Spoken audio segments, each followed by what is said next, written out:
Not sure if this is really a good idea, but we're going to try it again. See if anybody shows up. So.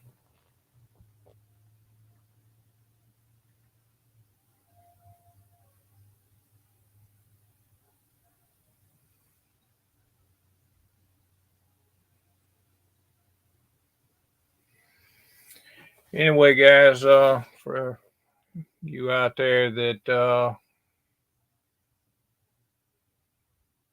watch my channel, I have made a little progress on the 55. I actually put up a video earlier for that, and was hoping some guys would come in. I know it's Easter and everything. Everybody's spending time with their family. It's kind of raining here, so kind of put a damper on everybody's Easter egg hunts and all that kind of stuff. I'm not really sure that everybody's still doing that. It's been a long time, but come on in, John. I got the link right above you. Just thought I'd try to do this just for a little bit today. It ain't gonna be much, but it is what it is.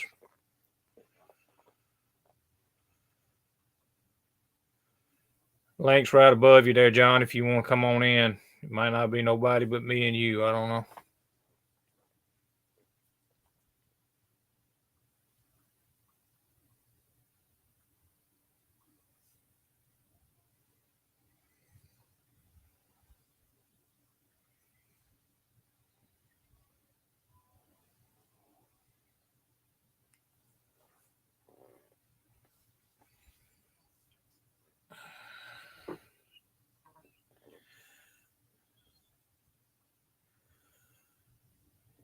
I got you, buddy. That's pretty good. That's nice. I just, like to say, I didn't know if this was going to go over real good. I said I wasn't going to do a video today because it's Easter. Everybody trying to spend time with the families and all that kind of stuff. So, talked to Brian at Gat Fuel, and he said that he had to he was hooking up TVs and everything at his house because of the lightning that got him a couple of weeks ago. So.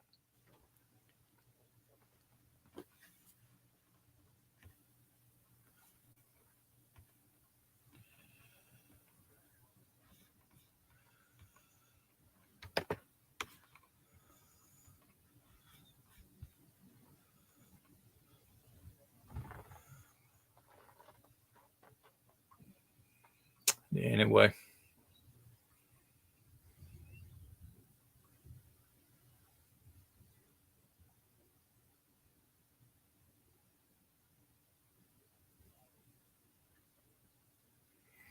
Step on in here with me. I mean, like I say, I'm gonna be on here for a little bit if I can get some guys to come on in, but right now, you the first one that's showed up. Actually, shot Fred Henry a message. He's actually painting parts, but told him that I was doing just a short live tonight. He might come in. I don't know. He said he ain't had no bench time this week, so too much going on.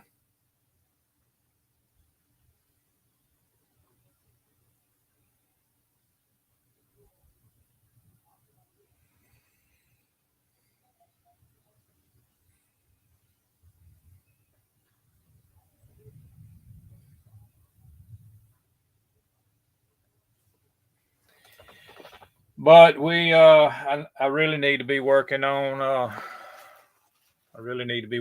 Fred's car that I got. I do have some wheels coming from Miguel. Miguel printed me up some meat for it.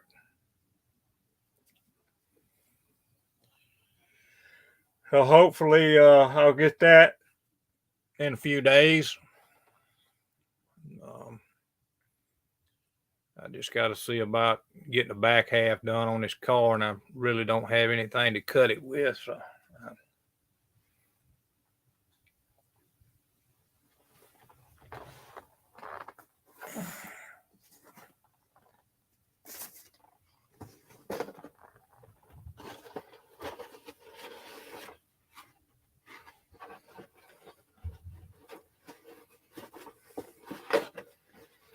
Just can't do no painting today because it's actually raining outside. So if anybody's out there, y'all come on. I just put the link up if anybody's interested in coming in. Try to keep my eye on the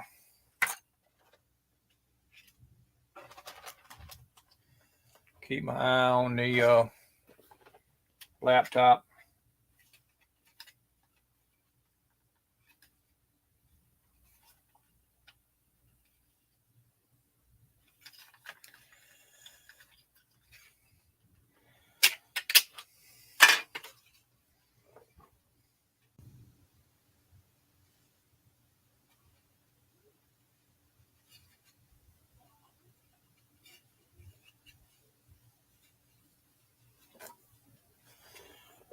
Hang on a minute. We're going to get you, Pappy. What's up, my friend? What's happening, brother? Oh, I just kind of didn't have a whole lot to do. We just come back to mother-in-law's and ate over there and just thought I'd do maybe a couple of hours if anybody showed up, you know. Cool. So I figured I'd join you for a little bit. I got a little bit. Yeah, that's fine. I appreciate you stepping in with me. I mean, maybe that'll entice some other people. John Poe was talking about he may do a live stream later, but later's going to be too late for me because I'm going to be getting my behind in the bed in a little while. Yeah, me too. I got more my Monday. Yep. Lord knows well, I thought I was going to have a big issue. Went out there to go to the mother-in-law's and got in the truck, and the damn truck wouldn't crank. Acted like the fuel pump was out on it. Went over there to her house, came back, and there's Josh. What's up, brother? What's up, Philip? Happy Easter. Happy Easter to you. I just thought we'd do maybe a couple of hours at the most, you know, if anybody wanted to do it. Sounds good, man. Sounds real good. But the truck, I came back from the mother-in-law's and got in the truck and it cranked up. It cranked up, go dead. Crank up, go dead. And then it got to the point it was like it was starving for gas. So you hung out in Gatlinburg yesterday, Joe? Yes, sir. Was it crowded? We went to the Titanic Museum and yeah, that's in Pigeon Forge, isn't it? Yeah, we went out there to that. We went to the aquarium in Gatlinburg. We went to the car museum, the wax museum. It was a good time. Was it crowded in town? Oh yeah. Pigeon Forge wasn't that bad.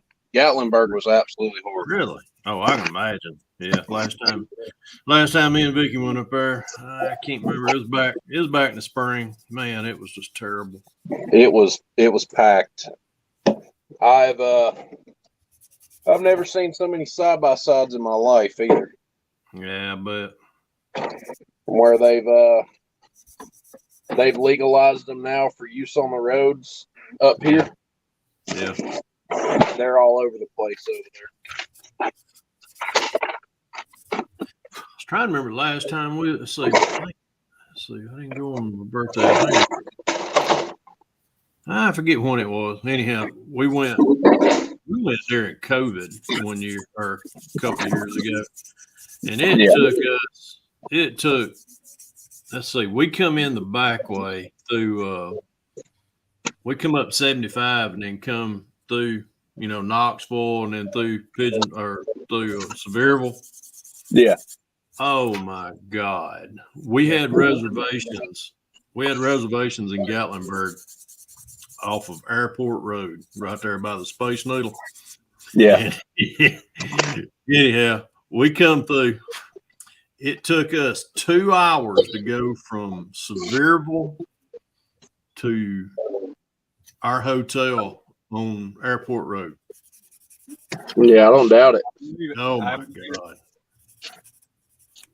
I got a buddy that lives up there in what they call Kodiak, which is exit 412 over there where the Lowe's is. Yeah, I know what you're talking about. He won't even go to Gatlinburg. Nah, I can't say the blame. He won't even go in there. It was a lot of fun. We had a good time yesterday. Yeah, we enjoyed it. The Titanic Museum kind of. I'm not a sappy guy or nothing like that, but it'll take you back. If you've got a nice bone in your body anywhere, it'll put you in your place. Because I'm sure a lot of people just look at it as a fancy ocean liner that went to the bottom of the ocean in 1912. Nah, there's more to it than that. When you get in that museum and you start seeing some of these artifacts that, some of them may have belonged to people when they got off the boat, and some of it was actually pulled 12,000 feet out of the water. Mm-hmm. And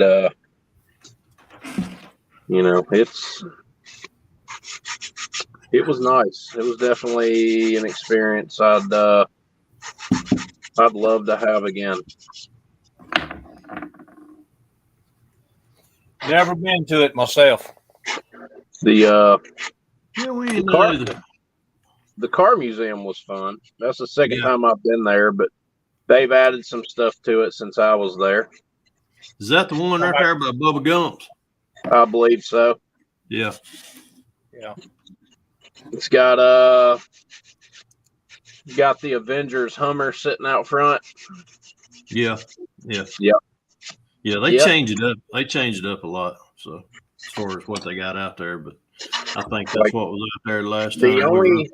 The only thing that's the same that was outside the last time I was there is like I said, the Avengers Hummer. Now they've got Paul Walker's R35 GTR from the last Fast and Furious movie that he was in. Mm-hmm. Letty's Nova's outside. The Peterbilt that The Rock drove in Hobbs and Shaw that he had his little bicep scene with, where he had the chains or whatever, and he was holding the helicopter back. Oh yeah. Yeah, that was. I don't know. I kind of stopped watching those movies, but I mean, I'm not knocking. They're good movies and all that, but every freaking time they make a new movie, there's more bullshit. Like, used to be, like, Fast and Furious movies were believable. Like, some of the shit they would do was believable. Now there's so much bullshit in them that, like, you'd never be able to do that. Like, taking on a nuclear sub with a pack of cars. If that sub wanted to out you, he'd out you in just a second. That submarine would have you gone in just a second. Then there's like this last movie with John Cena in it, where Vin Diesel like jumps off the cliff or some shit, and the chain gets wrapped around the hub, and he swings to that dude. Yeah, they some. I lost it I lost the interest in it when Paul Walker passed away. Honestly, yeah, that, and I lost interest when they did the those tunnel scenes. I forget which one that one is, but I lost it right there. I was like, nah, I can't. I don't see that. I can't even remember. For me, the last good one that they made, like the last really good one, was the one where they were in Rio. Is that the one where they drove through the tunnels and everything? No, this is the one where they used the Dodge Chargers to steal the vaults. The first one with the rock in it. Okay. Yeah, I lost interest in it after that. I mean, I'm not saying they're bad movies or nothing, but no, make them believable. Yeah. Yep. Well, they gotta do something crazy because they gotta keep you trying to watch them. That's the big thing. Yeah. True. To be honest about it, I lost interest after the very first one. I mean, it was a good movie, but when you start seeing previews of what they're gonna be doing, you going, nah. Yeah. It's finna get real stupid. You didn't get to watch none of the live last night, did you, Fred? Nah, well, I was just bits and pieces while we was waiting to go eat and all that, and I just finally it was time to go eat, and I was like, oh, my belly takes precedence. Yeah, Miguel printed up your tires for this Camaro. Did he? Yes, sir. Cool. We're not going wild with nothing. I mean, as far as the tires are concerned and wheels. You ain't going wild. No. Come on now. No. No, and the thing I say, the bad thing. The thing is I'm gonna see, but I maybe change my mind on putting that Pro Charger in there. Don't know, but I had him make up a set of deep dish, the old standard rally rim that came on Camaros. Oh yeah. That's what it's gonna have on it. It's a set of deep dish Pro Street backs and some I think it's like some, I don't know if it's 18s or 19s, something like that on the front, and then a little smaller wheel on the back as far as the rim is concerned. So we'll just tell you now, that's a badass set of wheels. Yeah. You're gonna fall head over for them, I'm telling you. They're nice. And the thing is I want to talk to Miguel again, but I'm having issues finding anything on his website. It keeps telling me that all the stuff on his website is under construction. I'm not seeing, because Brian said something about he had a few things on there, but I can't look at nothing. I mean, I don't know. Yeah, I just got to figure it out. I got to get this back half done on this pan. I'm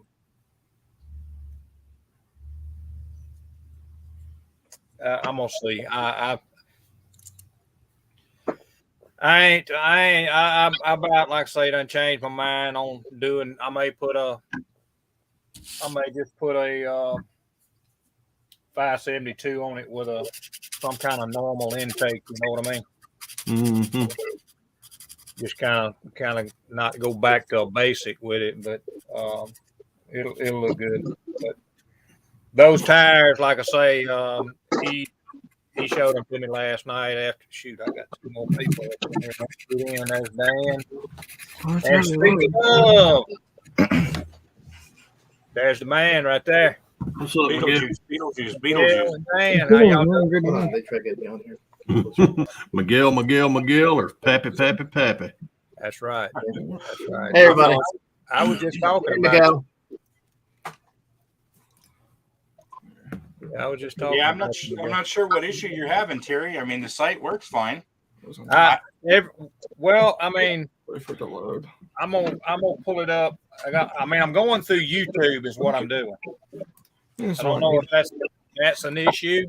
I don't remember which one of these two.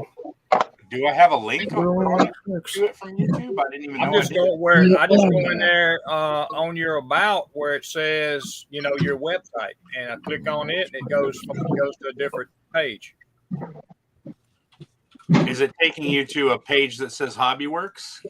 Red Tech Sharp. Because maybe I put the wrong link in that's what there. you need to have. Hang on. Oh, just, I'll tell you exactly what it's doing. Oh. Because I want you to see it, because it may or may not be. But give me a minute. Let me find. I'm checking my about page now. Is that what you wanted? Mm-hmm. And you just do F9, Control, and 2. It's not the right one. So it'll stay. Maybe. Gotta go back. You Down, might hell. have to change over and over because it's just snaps because it's not, What? now it decides to open. Just There you are, minimize it. right there. That's what you wanted to do, right? Yeah, but Yeah, just I don't- minimize it. So I don't even have a link to HobbyWorks. I want this done if you can. If you're able No, to do it. I mean I just went to your website, and this is what comes up. That's all. Since it's up now, everything's right there. That'd be great. It goes to Devil Dog Games. Maybe that's the wrong one. That's not the. Yeah, that's my personal website. Okay. All right. Well, I need. You don't have anything on here as far as that's Go concerned. back to the about page, and I just added it. I'm gonna go into this. I mean, I ain't even thought about it until you just said that. Okay. Yeah. I changed my about page, so the link to that is now on that page, so you can get there. Sweet. Oh, it is. You did put the HobbyWorks on it. Yeah. All right. Let me go back to it. I'm just. I don't know exactly what it's doing, but it should. Just save right down I there. guess I'm just lazy. I go in the easiest way I can get to it. Okay. There you guys. Now we just keep that minimized. All right. Always make sure it's minimized because it could have problems if you don't minimize it. It could just It Do takes what feels forever. like. It takes forever to load. yeah. At least I can see what I'm looking at. And it's blue. But also it just does what it feels like. There we go. It's not minimized. There we go. There we go. All right. Yep.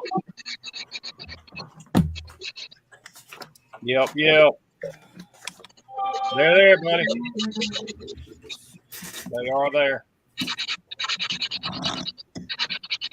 That just shows you how bad I am with not even thinking about going to HobbyWorks. I just got on here. Yeah. I'll take the blame in 15 minutes.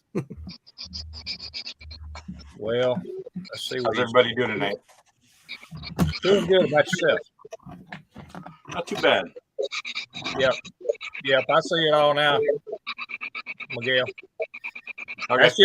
That's just me not doing what I need to do, and that's go to actually HobbyWorks. I was going to the game website.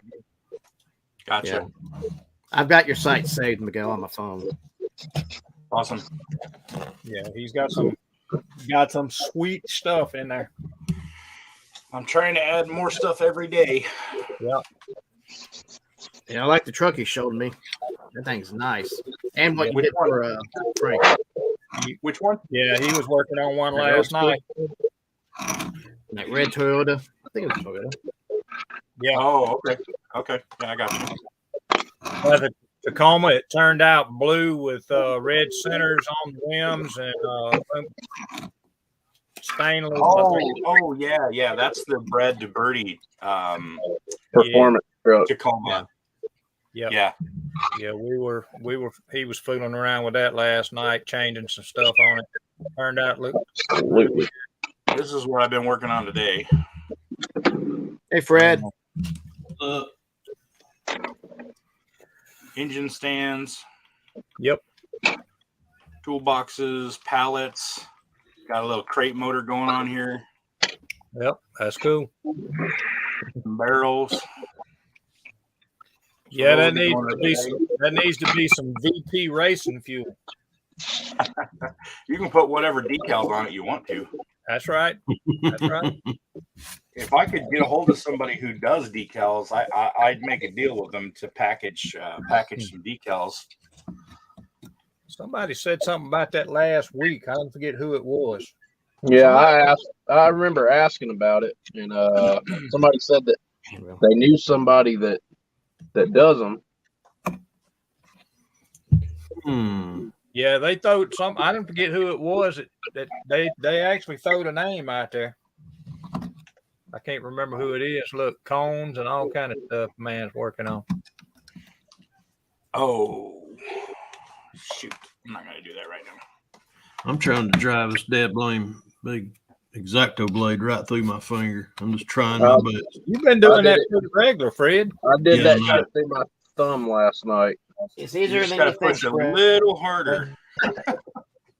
It's always all I need to do. Is I'll a vouch little for that. harder. It's easier than you think. Yeah, Then you just need to start. You just need to Then the start next like thing right you go, here. the next thing you hear is, oh shit. Yeah, Aim it away need to- from you. It seems to work better that way. Somewhat. You need to start like right here and stop somewhere like generally in this area. Just open this whole thing up. Yeah, that's coming from I nipped the end of my. I know you can't see it very well, but I nipped the tip of my thumb last night. I was working on getting the external tanks in on the B-52's wings, and of course, nothing on these Italeri kits really fit perfectly. So I had to take an X-Acto and shave a bunch of material to get them to fit the bottom contour of the wing. Mm-hmm. And the fucked up part about it is the entire time I'm sitting there holding this part and I'm just shaving away with the X-Acto, I'm thinking, oh shit, I'm going to cut myself. The second I stop thinking, oh shit, I'm going to cut myself, and I actually start trying to lay that bitch right material open. right on the thumb. I was like, motherfucker, dude, that hurt. Been there, done that. Dude, Yes, sir. I have cut mine so deep, and I mean, I take an X-Acto knife and I pull that X-Acto knife with my four fingers to my thumb, when I'm scraping stuff. Yeah. I have drove the whole blade. I kid you not, the butt end of the blade will go in. Let me get me up here. The butt end of the blade will actually go in about mid finger here, and it would actually split it all the way to my fingernail up there on the top. I hate that shit. That right there. Oh, yes, sir. Yeah, it hurts.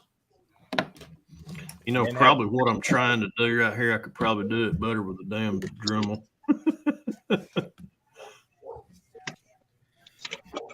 What's up, Jack? I'm going to buy that rotary tool that Brian was telling me about a couple of weekends ago that he uses to do all of his polishing work with. What? Some SPA rotary thing or whatever it was he told me. I've got it saved in my eBay. What? That right there? Hang on. Let's see. Can't tell. We got Miguel up. Oh, that's he's got an actual He's talking about the actual rotary tool. The actual rotary tool. I've got a Dremel. He's talking about something to use for buffing and yeah. Because I tried buffing with a Dremel a while back ago, and didn't work out. No, it did not go good. I cooked straight through the paint on one. You got to do it on low setting. All my stuff you seen in it at Marietta, I polish that with that Dremel. And my Dremel it's got variable speed and stuff, but Terry, did you say it was raining down there? Yes, sir. Damn, it's supposed to be raining here, but this damn sun's shining like a. Yeah, but it was. Don't worry, Fred. It's coming your way. All of it went just north of us, but we got some rain out of it. Let me look and see what this is doing. We had rain here all day. So I've been wanting to ask you, Fred, the Chevelle kit that everybody uses to kit bash the Pro Street rear end and stuff out of. Yep. How similar is that rear end to the 66 Nova kit? It ain't. One's a 4-link, Nah. one's a spring. Yeah, the Chevelle's a 4-link. The Nova's a spring. Nova's a Jack- spring. Yeah, Yep. it's a spring. Leaf spring. Okay, I didn't know. Because I found a guy on eBay that's got a bunch of those Chevelle kits for sale. Yeah. I think I'm fixing to bulk buy about 6 or 7 of them just to have them around. I got some pieces right here I've just painted. Hang on. What how much, if you don't mind, how much is he offering them to you for a piece? I think they're like 30 something bucks. You can go to 20, 30 bucks. You can go to Hobby Lobby on 40% off, dude, and get them less than $20. Yeah, there you go. That's the rear end setup off of the Chevelle right there. You got a ladder, or you got a kind of, it's a 4-link, yes, but it's like a ladder bar 4-link. So your contact points are right here. Then you got the wheelie bar on the other end. Yeah, you got the wheelie bar, and then you can fabricate you some springs or some coilovers. But I swear by these. Because you can just hack the back of that pan off and mold it to what else you're using. Yeah. What's up, Tuta? How hard was it to get that to work with that 69302 that you built? I say not hard, but it's only as hard as you make it. It really wasn't that hard, to be honest. I mean, that was a Revell kit playing. It played nicely with the AMT, parts, but the only thing I just worry about the like the trans tunnel and stuff like that being different sizes. And yeah. Well, hang on, I'll show you the. That's what they make sandpaper and all that stuff for, right? That's what they make, yeah, that's what they make sandpaper and the drum for.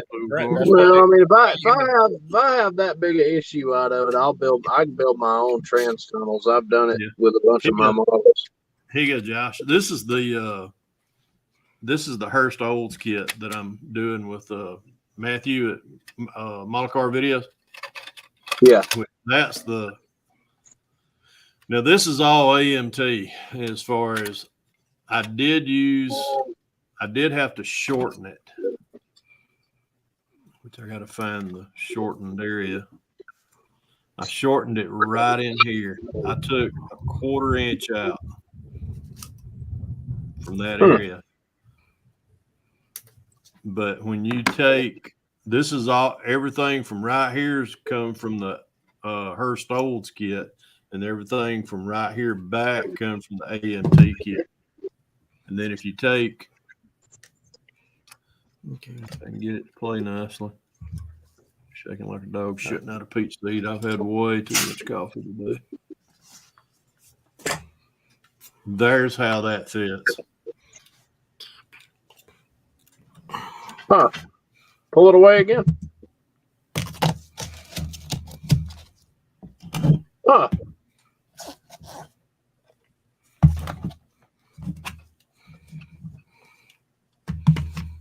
Now to get it to the ride height that I want, I have to take a lot out.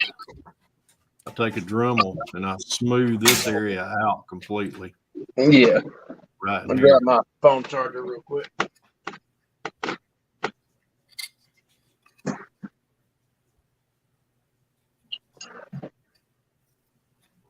Shoot them to me, Taylor. What I seen, I like.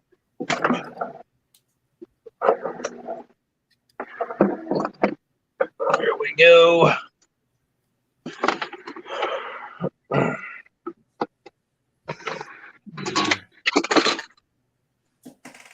What's that, Rick?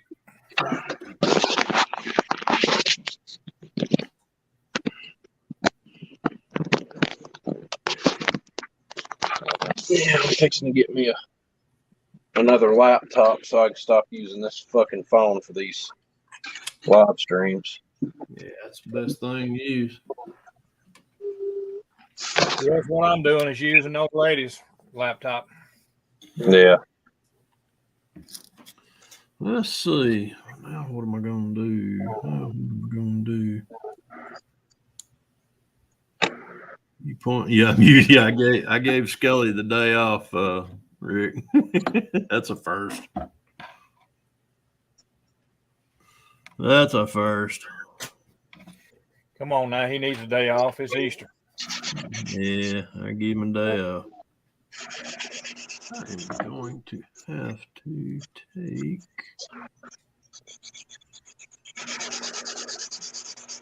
How am I going to do this?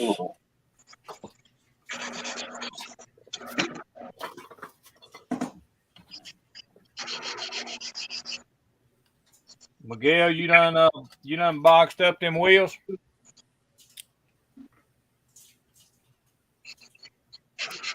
No, not yet. Why, you want something else in there? Nope. Show them to Fred.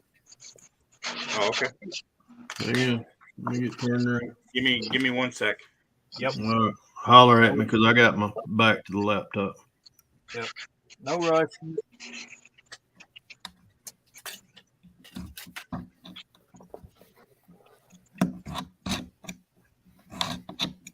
Man, I wish I could build a freaking frame like that.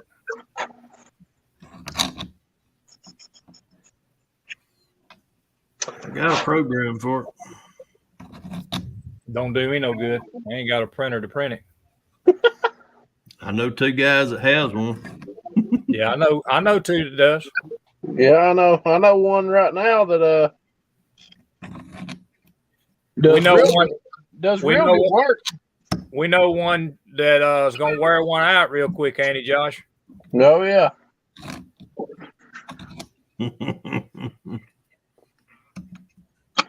So just as soon as I get a laptop and a computer, Miguel's going to make some money. I'm just going to go ahead and tell you. Ain't no doubt. You're gonna be making money I have no problem whatsoever working 6 days a week to buy files from Miguel. Okay, I'm back. Sorry, guys. No problem. All right. All right, Fred, get the napkin out now. Hold on, man. I'm gonna need a napkin, but it ain't gonna be the white drool with. I'm about to stab myself again. Looks to me like Miguel's already beat you to it with that first finger on that right hand. Oh man, my fingers are dry and cracking so bad that they're starting to bleed. Man, that joke looks like that's pretty sore. They hurt. They hurt really bad. Okay, so what I've done is I got these are when I put my files up on my website, I make the wheels 20 millimeters. Yep. And I make the tire, the inner diameter, just a tiny little bit larger than that, so that they fit. And when you paint them, it'll be a nice snug fit with paint on there. Yep. And then you can scale them up however you want in whatever tool you use. But I put a 2 millimeter post on the back. Hey, Rick. Hey, Taylor. I can put any kind of mount on the back that you need, but by default I just put a 2 millimeter post. Yeah. So these are just classic rallies. And then I've got the beauty ring and the center cap are separate, so that you can paint them separately and put them together. So if you wanted to do like a body color or a steel or something on the wheel, and then chrome or anodized aluminum or something on the ring and center cap, you can do that. Cool. Kind of. Instead of doing that right there. So. Yep. And then he wanted some Pro Streets the same way. So I've got a Pro Street wheel set up with the beauty ring. The center cap is separate. It's sitting in there already. And then it's on a Pro Street tire.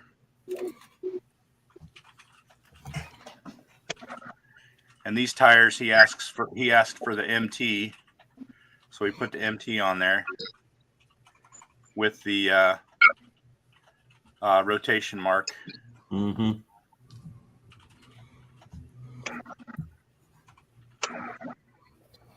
Hopefully that meets an approval. Absolutely. It'll be something different. It won't be just a straight up. You know what I'm saying? Yep. It's a street wheel. It's a treaded tire, so it's not a slick. Normally the Pro Street stuff I do has bead locks on it. Right. I did not do bead locks on that, obviously, so that we could do the beauty ring. Yeah. And this is just an extra set of wheels and tires that I printed while I was testing. So I'm going to throw these in here for you, Terry. Yep. I appreciate that, buddy. And I might even print a set of fronts. Maybe tonight I'll print a set of fronts to match these so that you'll have something. Cool. Yeah, who knows what might end up on this thing? I know one of the other will anyway. How about that? Well, you might use them on a future build or something. Oh yeah. Oh no, there ain't no doubt they'll get used.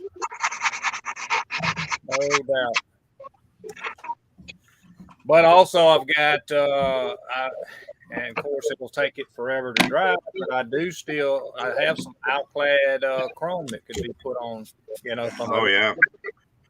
I tried to do some on a set of wheels this week, but my all clad was really old and didn't want to cooperate.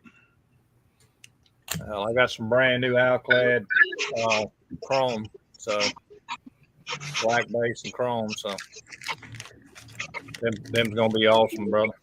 I appreciate you doing that, printing them up. Yeah, no problem. And we're gonna get on the website. I'm probably gonna write me a little list and may get you to print some more stuff and send you some money. Let me know what you want. I've only got about 60 or 70 products up on there right now, but yeah, that's I'm adding more all the time. Well, those wheels that you did that you put on that car that you was fooling with just earlier for Frizzo, Frank, I like them rims too. They're pretty awesome. I have some of those printed already. See that those are these here. Look at the shit he's done printed. Yeah, that's these. But you may not want these because they're already on the tires. Yeah, it's one piece. Yeah, it's one piece, so you'll have to mask it and paint it. I mean, it's got a nice tread on the tire and it looks good, but some people want them separate so they can paint them separate. Yeah, probably so. But I mean, it ain't nothing that I'm gonna want, need right at this time. I'm just gonna go in there and mark down stuff that I want, and then I'll get back with you. Those are one of my favorite wheels, so I got several. Yeah, they're awesome, man. I love the way they look. And I got some of these. Yep. Here's a different style of 5-spoke. Yep. And then I've got some 6. Yep. Those would be some good truck rail wheels. Yep. Have you printed any of the truck tires yet? Not yet. I want to do that soon because I want to build a Bronco. Here's I forget what they call it with the twist. It's a 5-spoke, but it's got like the twist, like an offset. Yeah, it's kind of like a saw blade. Yeah, something. I forget what it's called. Yeah. Then here's me trying to paint some raised lettering to see how it turned out. Yeah. This is something I was testing for my Fred Henry build. I mean, if I didn't have so much shit going on as far as builds all at one time, I'd try to join in on this. I'm going to be working with my partners on the website. We're going to be hosting an online model show. Next couple weeks, I'm going to be posting a video. We're going to start the build June 1st, I think it is. And you have to have your build completed by July 1st. Full throttle.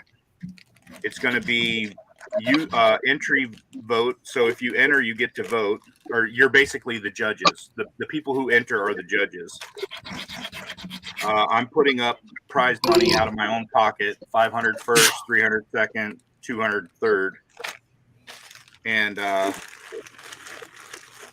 we're going to try to turn this into an annual thing. Oh, here's some spider webs. Cool. Oh, and these are cool. These are like some wides with that wheel. Yep. Those will make a really good Is that tire all one for- piece? Yeah, Gosh, yeah, that's something you put on one of your rat rods, brother. yeah, for sure. So, but Yeah.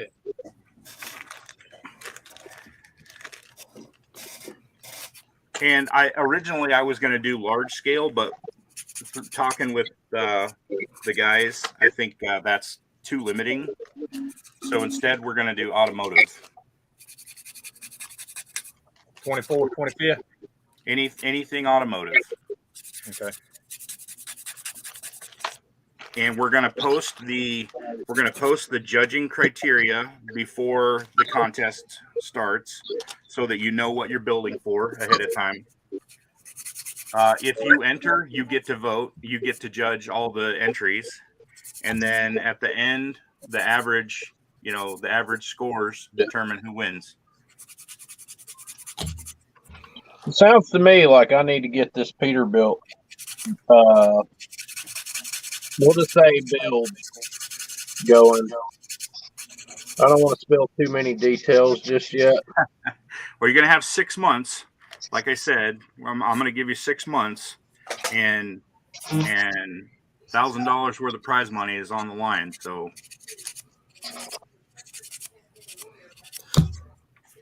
That'll be sweet, man. not everybody can attend shows as often as they'd like, and so I figured if we did like an online show, you can enter from anywhere in the world. That's right. And one of the things that I don't like about the shows is the judging. You never know what the judges are going to be looking for. I mean, you can have a pretty good idea if you've done enough shows. Yeah. But you might get, you go to a hobby, or you go to a model contest, and what are you going to have? 3-4 judges? It depends. Depends on what class. Like I was telling these guys when we went to Marietta a while back ago, the car judges were not that bad. The guys that they had in there judging, and I don't want to burn no bridges here or nothing. If Fred, if you know any of these guys, you know. No, trust me, brother. I've burned the guys that were judging the planes and the sci-fi stuff. Yeah. A few weekends when we went to Marietta, pardon my language, those dudes are fucking douchebags. I mean, there's no other way to put it. They're just being douchebags for the hell of it. Well, I looked at some judging criteria for aircraft earlier when we were talking about this, and I saw some stuff. I mean, they're talking about like whether the tail fin is like absolutely aligned and perpendicular and all kinds of crazy stuff like that. Yeah, like right here where I'm working on the B-52's engine pylons. Let me move that out of the way right there. Where I'm working on these pylons for the engines here and here. If they're not perfectly straight here versus here, they'll out you for it right then. That's like we were talking about with the alignment. The horizontal tails on this, if they're not perfectly straight, they'll out you for it. Yeah, and they whip out rulers and they're measuring stuff, and they had like 2 different categories. One was whether it was perfectly aligned or not, and the other one was whether it appeared to be aligned but not. Like these drop tanks and stuff, these external tanks that are on the sides of the wings. If they're not perfectly straight, they'll out you for that. And I didn't like the way the judges were conducting themselves. Trust me, I'll go back to another one. I mean, I'll definitely go back to another one because I love getting to do that stuff. But Yeah. and I'll probably put something on display. But as far as entering stuff, probably not. You know, maybe cars and trucks. But as far as aircraft goes, I don't think I'll be entering anything. Well, I anything thought it that would be desirable to And- you know, to state up front what the judging And criteria are going to be. Yeah. And I can understand if you're doing like a static model where it's on its landing gear and it's sitting and everything is supposed to be settled. And if you really want to get into alignment, yeah, that's fine. Do what you got to do, you know, to make sure that the stuff is aligned. But doing shit like what I'm doing with this B-52, which you've seen for the last 3 weekends, I'm putting it in flight. You know, if you ever watch videos of planes, like just where the camera is in one spot on the plane and you're watching its control surfaces, They're constantly they're fluctuating. constantly fluctuating and moving, like on the big planes, like an A380 or a 747 or the AN-225, B-52, all the big stuff, C-5, C-17s, when they hit the ground, their wings are moving. Yeah. It's And just the torsional stress, and even when they're flying, the bigger they are, the more they move. Like you can watch videos, you can watch cockpit videos of these F-18 pilots when they're doing maneuvers off the side of the plane. You can see the wings moving and bowing and doing all kind of weird stuff. Yeah. I scared no boy to death one time on a flight. I said, we were about to take off. I said, look out there and watch them wings. He's like, why? I said, shit, they're gonna raise up about 3 foot when we get lift. Huh? Really? Yeah, man. Watch this. He's ready to get off that fucking aircraft by the time I got out. As long as you didn't tell him, hold my beer. Watch this. No, there was no beer involved. This was back in the day. That's just Fred being an asshole. What that was. Yep, it was. Oh Lord. Yep, that was just here.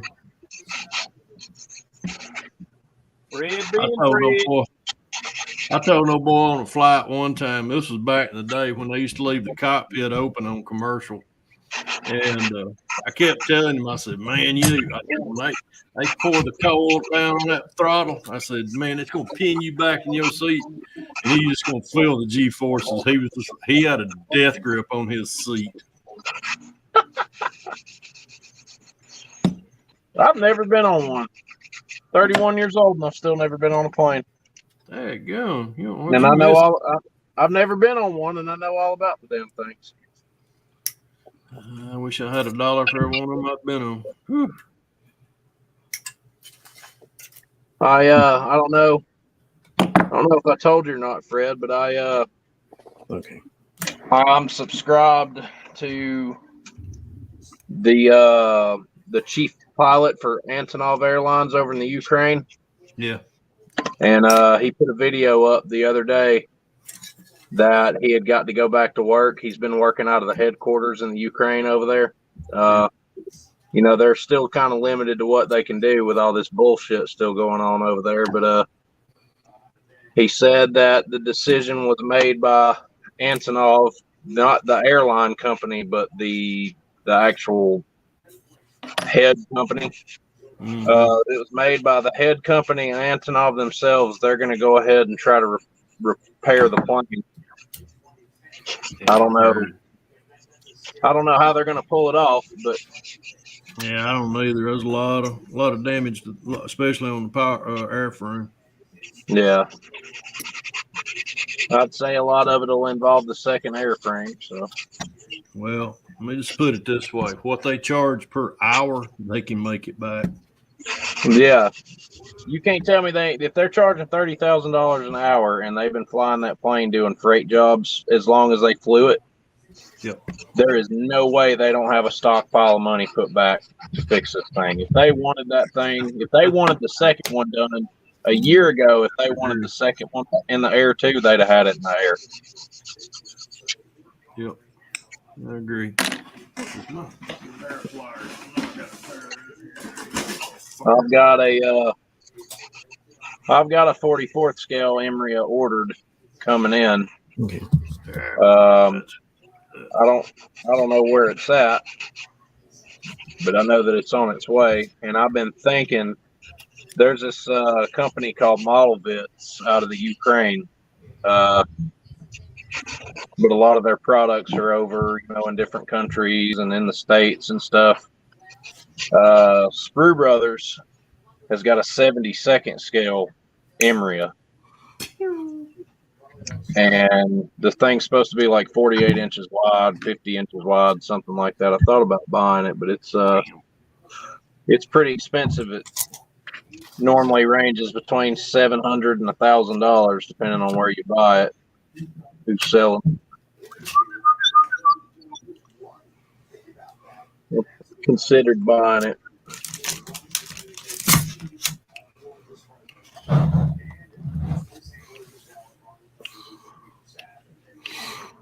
Dan's still on here. He is. Yep. I need to see the hands. I wasn't sure. I'm here. I had to go wash my one of my stacks for my big rig. Dechromed it. Got I to put could have together went the now. rest of the day without knowing you washing your stacks. No, it just Does Tammy know you doing that?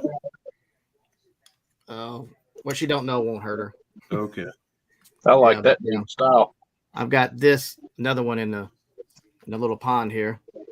Probably get it done later on tonight. But And don't think you're going been to get grandbabies the last 2 or 3 days. Have been busy with the girls. Don't think you still the backseat driver or rider. What was that, Fred? I said you're still the backseat rider. Yeah, as long as I'm not stuffed in the trunk, I'm happy. You might. Me and Rick Zink said you're gonna have to ride in the back of the truck. Man. No respect. No respect. Just call me Rodney. Yep. I get no respect. No respect at all. Oh shit. We took Dan's little butts. Me and Brian, when we was at Acme, we was going to Hobbytown. Dan's like, "Can I ride along?" Sure. We're not going in my truck. We're going in Brian's Mustang. Oh shit. Say the shortest one had to ride in the back of the car. That would be Dan.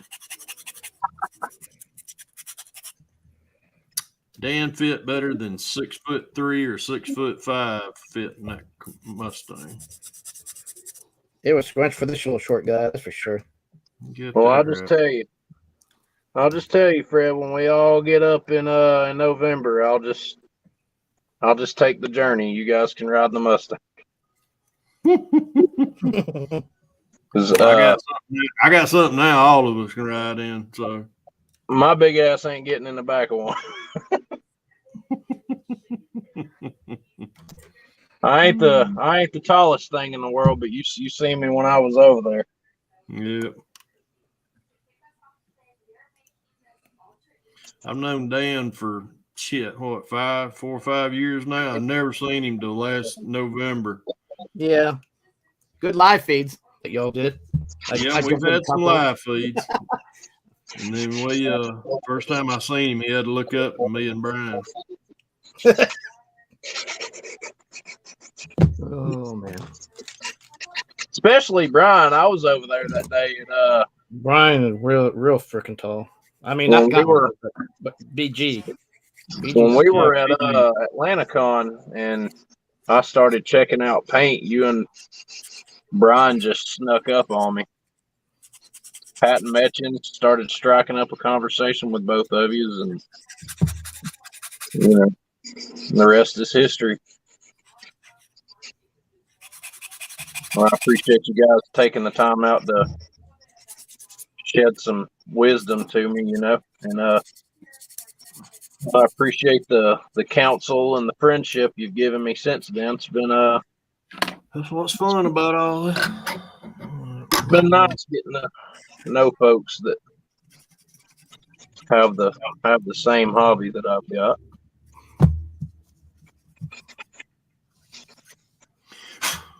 Because where I live, this hobby doesn't really exist up here where I live. I'm the only one anywhere near here that's doing it. There's one more guy about 40 minutes from here who does it also, but that guy's like a hermit. He don't talk.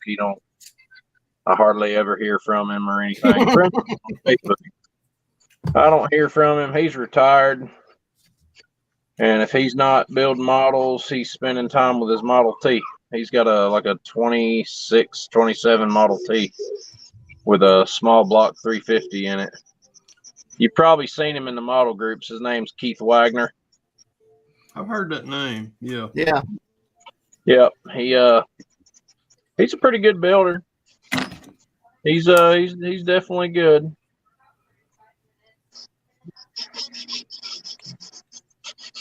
But as far as building models, I'm the only one anywhere near here that does it. So I don't, unless I go to a show or something in another state, I don't really get the chance to, unless I'm on these lives, hang out with people who are doing the same thing. So. All right, let's see how this thing fits in here now. Where is my tweezers? Where is the tweezers? There they go. All right, there's what I've been doing for the last 30 minutes, trying to hollow that thing out there. Let me just see if it fits.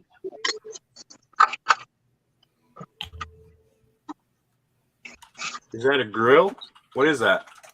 It's the dash off of the Chevelle, but that insert is the insert off of NASCAR. Oh shit, this don't fit right. Oh, are you doing the dirt track build? Is that what I remember? Yeah, I had to slow down because Matthew was like, "Dang, Pappy, slow down because you're making me you're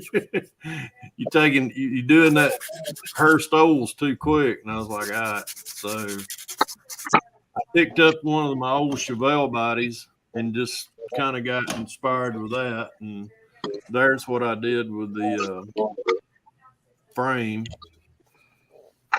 I just took the back half and from an old monogram kit and molded it to the front of the Chevelle kit. And then I just took some of the tubing and just made a roll cage and da-da-da.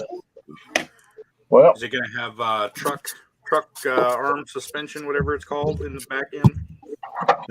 It's gonna have it'll have a straight axle, but it'll have that. That's like the NASCAR stuff. Yeah, I think they call that truck. Yeah, I still got a lot of modifying to do to get that to play on that car. Talking about NASCAR, Fred, are you getting that newest one that came out, or are you just waiting on the new Donnie Allison one come out in May? Honestly, Dan, I went. What day did I buy that truck? Hell yeah, dude. We got engine pylons, boys. Friday, I was going to see if they had that kit at Hobbytown, and that was how I found out that my RT was acting up. So I was like, you know what? I need to get this. I need to trade this truck worse than I need to go to buy paint. What'd you trade it in on? 2022 Ram 1500 4-door. Just got our engine pylons.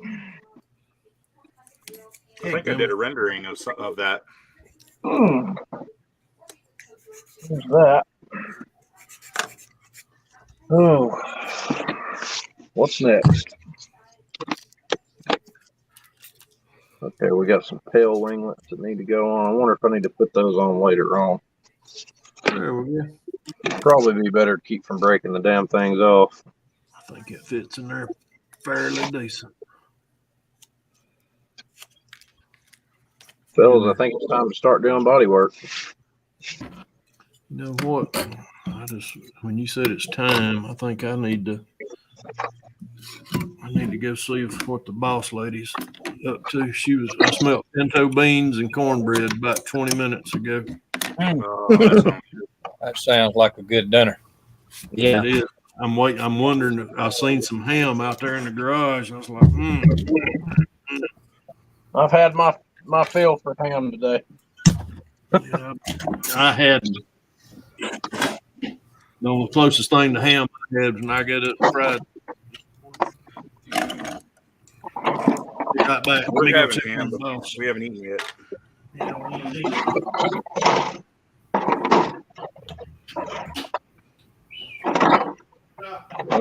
So we've got our engines. We've got our bombs. Winglets. Here we go. I got you. Come off there, you little bastard.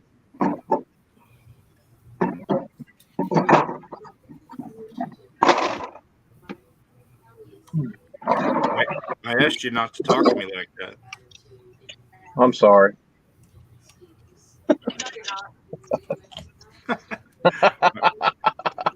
My wife says, "No, you're I not." heard her in the background said, "No, you're not." Yeah. I think she's I think she knows us all just a little too well.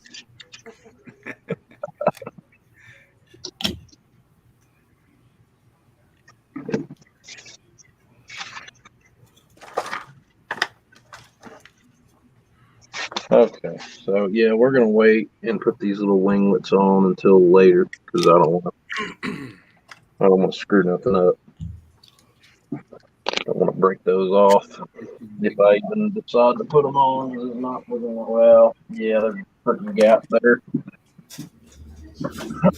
Rick's wanting in, Terry. All right, he's down there in the bottom. I can't hardly see him. Yeah, he said he's backstage. All right, he's just Grumpy old man. He's fitting to be in the stage. What's It's up, the Easter Rick? buzzard. What's it? Oh, hey, Rick. I couldn't see you down there, buddy. Yeah, I was hiding. Well, I mean, the way it's set up on this screen, you down. I barely can see the top of when you're in there. You was busy. You was busy. I saw you over there. You busy. So what's up, everybody? How's it going, man?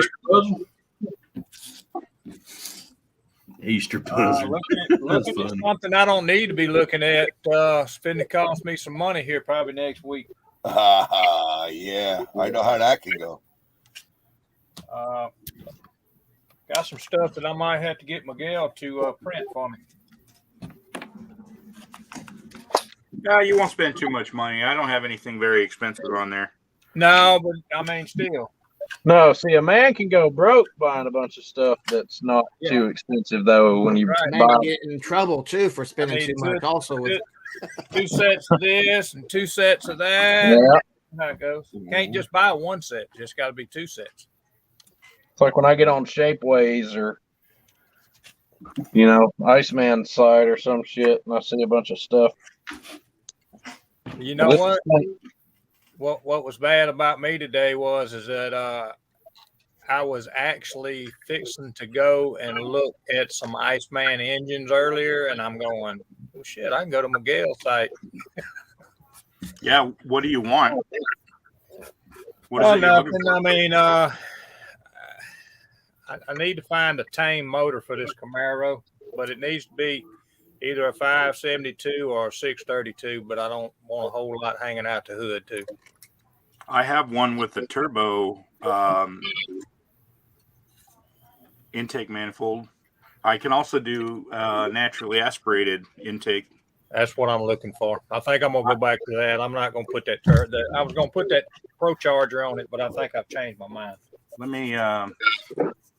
I was working on not a high rise intake, but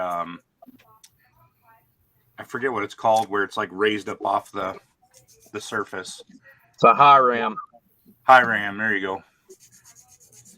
High Ram. I live in High Ram. Wait a minute, you live in Hiram, Georgia? I sure do. I had no idea. My mom gonna dated say. a guy.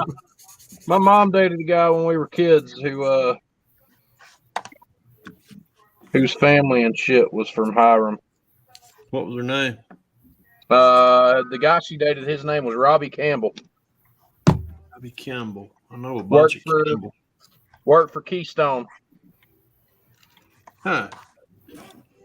Name rings a bell. I know I went to school with a bunch of Campbell boys, but Yep. Had a neighbor named John Kowalski. Everybody used to call him Spike. I hope you cut that off, you did. how many years ago was it? Oh. Well, I mean, like I said, I was a kid and I'm 31 now. So that's been. Hell, you still a kid. That's been a long time ago. Oh, just messing you. No, I know, buddy. You ain't hurting me at all. I appreciate my youth.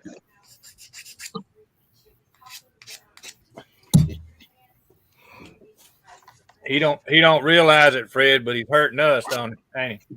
Yeah. 31. I'll tell you that much. We're 58, 59, finna be 60 years old. We double his age. But hey, listen, I would rather hang out with y'all than people my own age. These people these days are a bunch of dumbasses. Oh yeah, let me tell you a real short answer to that. I used to fish. I take with a offense to guy- that short. I used to fish with a guy that was actually something years old, and I was in my 20s. We used to go deep sea fishing all the time. Here it is. Got the cockpit on. From the canopy glass. Yes, Right sir. beside you, yeah. Oh, there you go. Yeah. Yep, looking good. I gotta tape it up and do some filler work on it to get it I gotta eliminate this line around here and this line back here and get all that molded in so that it looks like one piece, and then I'll rescribe whatever panel detail I lose. But she's getting there. It's basically time for body work. Let's see. That's what I'm kind of after right there, Miguel. Do they make a dual? Can you make a dual carb setup on that? Yeah, I can do a dual carb. This one I just started working on because I needed something naturally aspirated.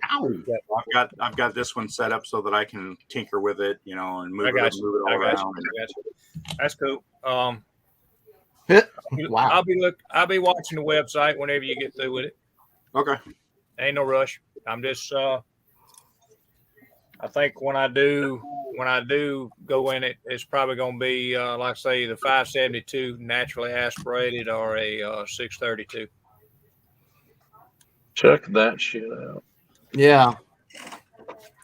I'm telling you, this guy is freaking wicked when it comes to this computer stuff. He just flings it out like breathing. Look, he's making a dual setup now. It won't take long. That's like I say. I'm jealous, man. I would just wanted to make sure that you could actually do it. I mean, I'm sure you can. It ain't much When, you probably can't do. when I get ready to start messing with Blender, Miguel, I'm gonna be picking your brain, buddy. I'll help you out. Maybe wider than that. I'm gonna have to look at a dual carb setup to see how wide this gap is. Yeah. Well, you ain't gonna see it no way because you have carbs sitting on it. Yeah, that's true. That's true. And then this I can move these over a little bit. I need to twist that though. Yeah, it's just a little high rise. That would be that'd be cool. I'll get out right there. Still put your little cowl inducted hood on it and have that big block sitting in it.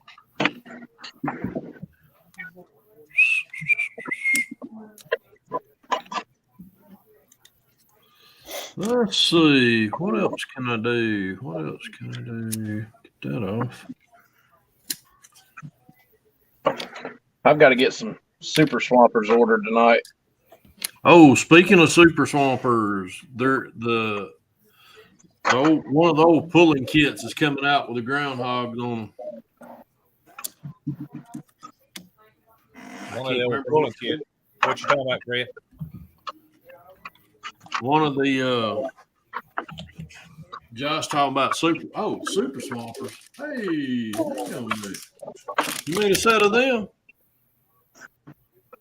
Hang on. Yep. Which ones are those? Scenes Unlimited, T114s. Which set? Which tire is it?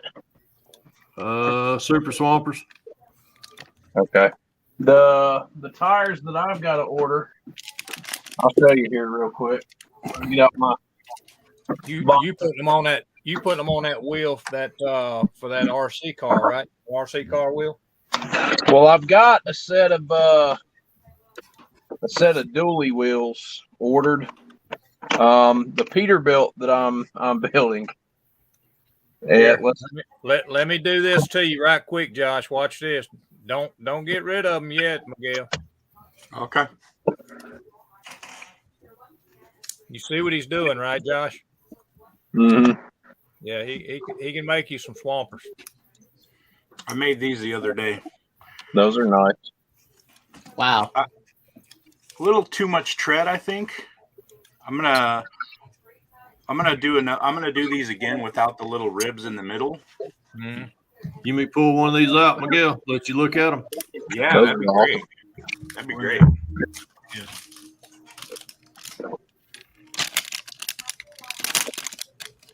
I was just gonna ask you what the tread looks like on those. I'll be glad to help you, buddy. Hang on. All right. Oh, shit. Oh yeah, okay. The bogger. I think I have some pictures, some reference Have, pictures of that those are tread. Does it have Have you got a that mic gap- handy? Have I got that a what? gap down the middle? Is it? Oh yeah, sure enough. Okay. Have you got Yeah, a micrometer handy? Yeah. Give me the height on those in millimeters.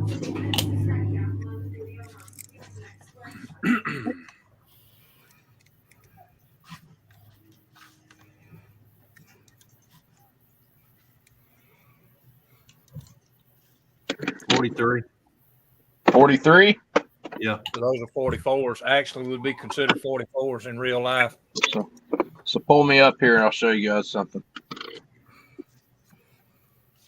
So this Peterbilt that I'm going to be building, I'll just go ahead and tell you guys what the plan is for it.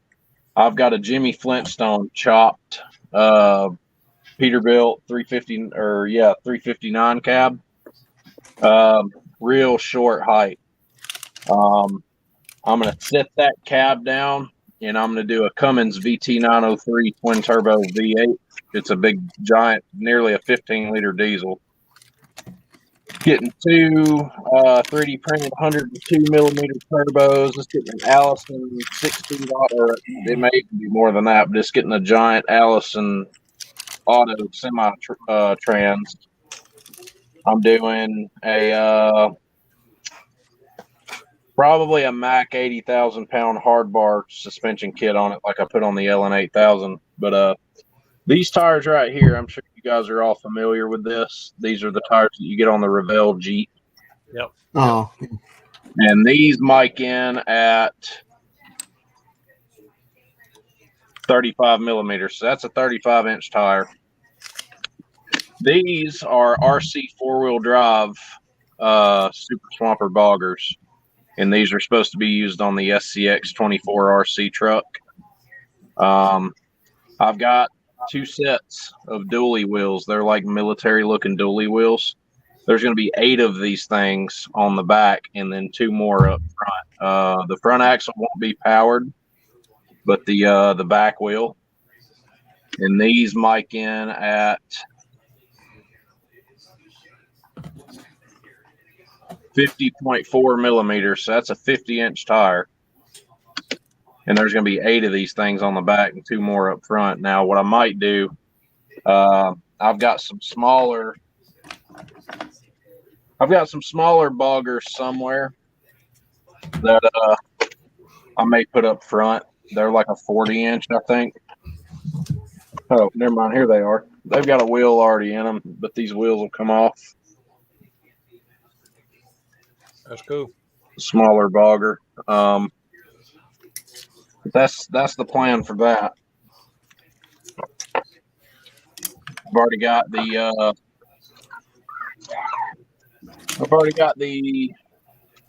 turbos here, the exhaust manifolds I'm going to use. There will be a header based manifold. I've already got my engine and trans. All that's here. I just need to get these tires ordered. Once I get the tires ordered, I can start working on the chassis and getting that designed. And what I'll do to design that chassis, I'll do the same thing that I did for the 34 Ford truck with the Shelby V8 that I showed you guys.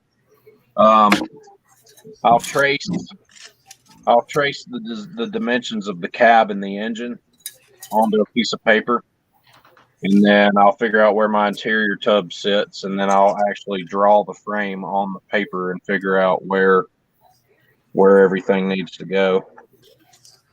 If I had a printer, or, I was doing that yet, I'd probably just design it on Blender or something, and then go in and print the chassis off. But I don't have a printer just yet. So Get busy. Yeah. I got tons of files for you. Well, I'm telling you, I'm definitely looking forward to it. And like I said, I'm going to pick the shit out of your brain. So this is the wheel that you like, Terry? Yep. Awesome looking, dude. Yeah, they look badass in a set of super swampers.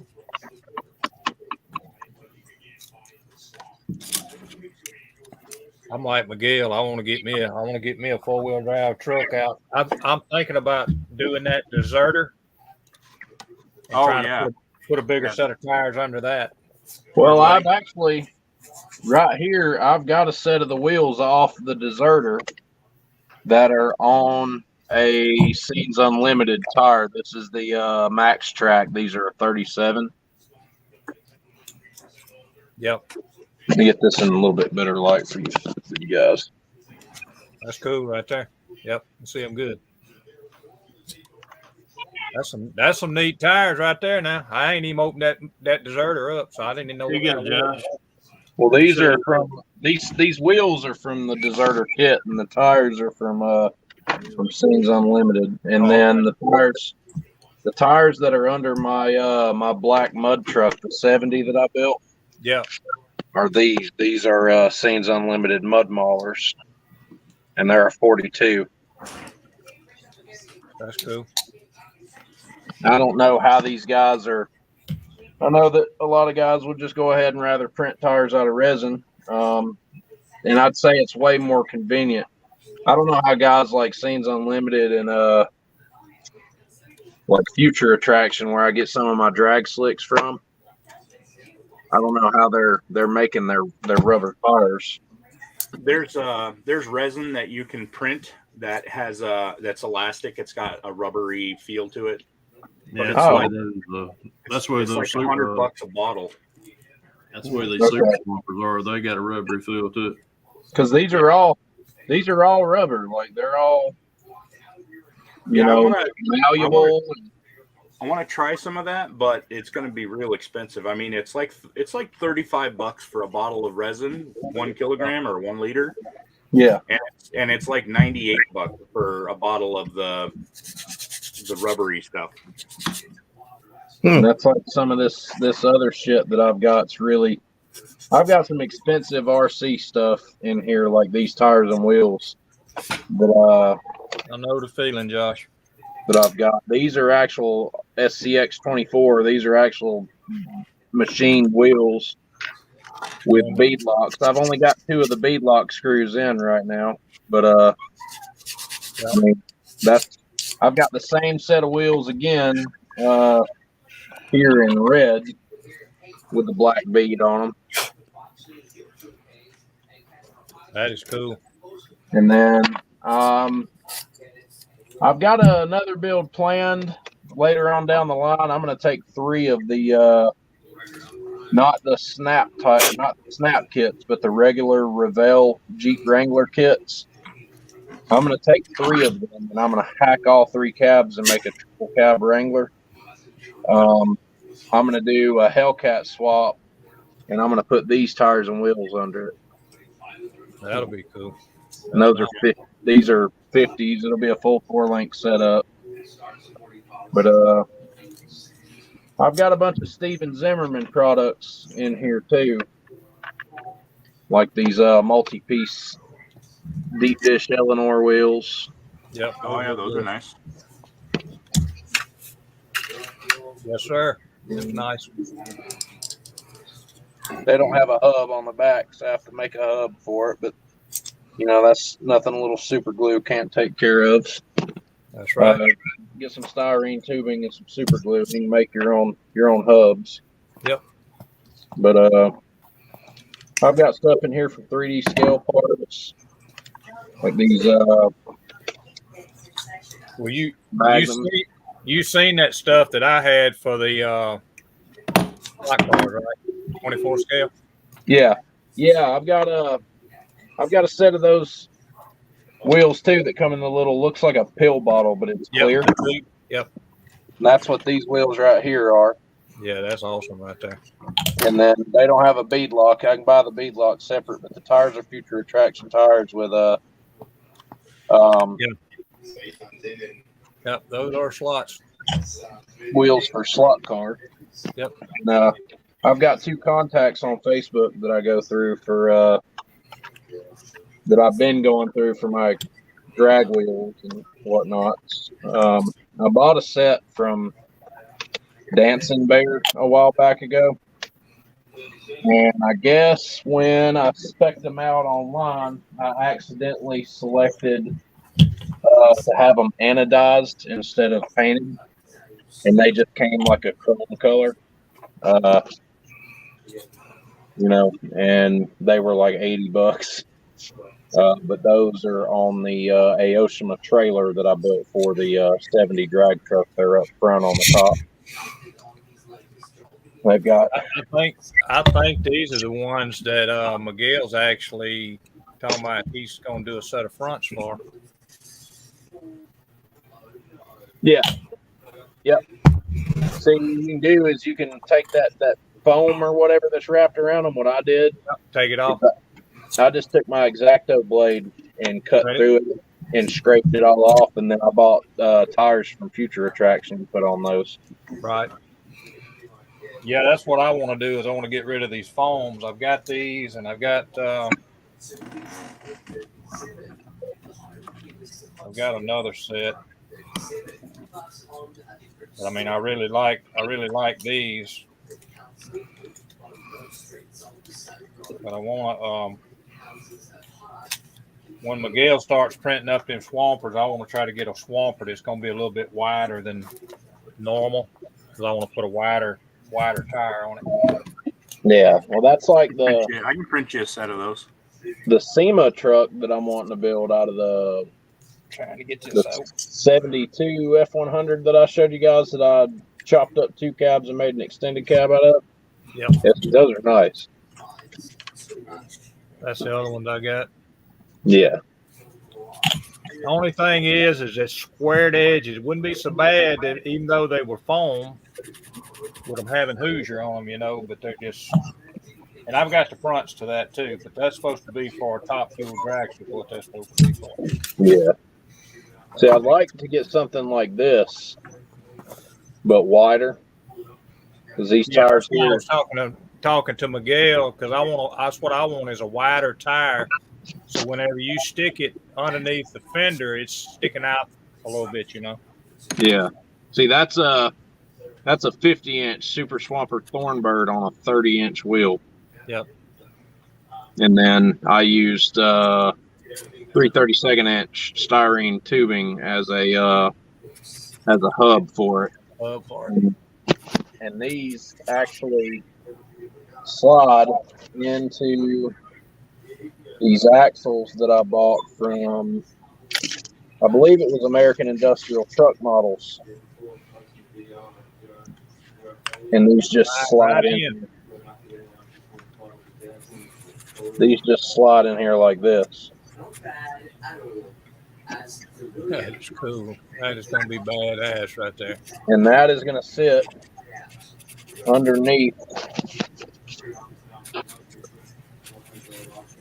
right there, the front of this old boy right here. That'll be cool. See, that's what I'm talking about. I mean, that right there, I mean, that even the width of that tire would be cool up underneath that truck, you know? Yeah. It's, but I mean, even just a tad wider than that, I just like a wider tire as far as the motor is concerned. These tires that I'm working on are 21 millimeter On the width? on the width.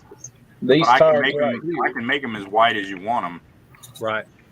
The tires, yeah, these tires right here that I just mic'd them, and they come in at 21.4. Yep. 21.4. So Yeah, these are 21.4. Mike, show a mic measurement of 25 and see what that looks like, Josh. Just set your mic up at 25 and put it up on that tire. See how much wider it is. So there's a 25.1 right there. So there's your tire. A 25.1 millimeter See, it mic. wouldn't take but just that much to make that tire just look super wide, you know? Yeah, it'd be crazy. And I've got some other tires too that are okay. I got the 10 scale super swampers, buddy. I can tell you, I already know how big they get because I got RC stuff. I've got these in a bag. These are the tires that are underneath my LN8000 in there are these. That's military These are huge. These are, I think they mic'd in at 54. Yeah, that's a 54-inch tire. Yeah, they mic'd in at 54.2. I've got these, which are these are the same exact size. Hey, Josh. Happy Easter, buddy. They're a different tread pattern. Yeah. And then I also have the biggest set of tires that I have are these guys right here.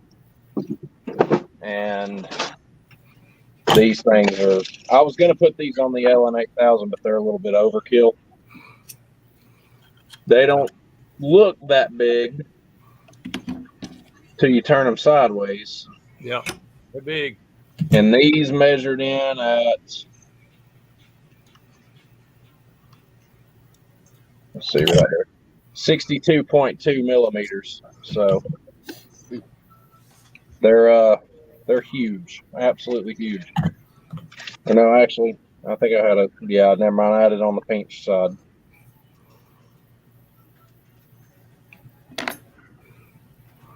Yeah, never mind. 62 inches. So these things get they get big. Now, I don't know what poised me to decide to use RC tires, but I'm actually kind of glad that I did because you start getting in because you got a good choice as far as sizes go, you know, in a bunch of different tire types. Yep. Sure, the wheels are pricey, but I mean, you know, you didn't get into modeling to save money, so. I mean, you got a man right down here that can print you any kind of rim you want. Yep. And then for that F100, I'm doing this, which is a 30-inch coilover lift kit. It'll have 2 coils per corner. That's what I was just fixing to ask Miguel about is a lift kit for That's on the to-do list. I don't have it ready yet. Yeah, that's what I'm saying. I kind of figured you were going to look into it, but yeah, Oh, lift for kit sure. would Yeah, be absolutely. lift kit would be awesome, and some big tires and all that kind of stuff, man. Like I say, I'm gonna be spending. I'm gonna already be spending some money probably next week with you.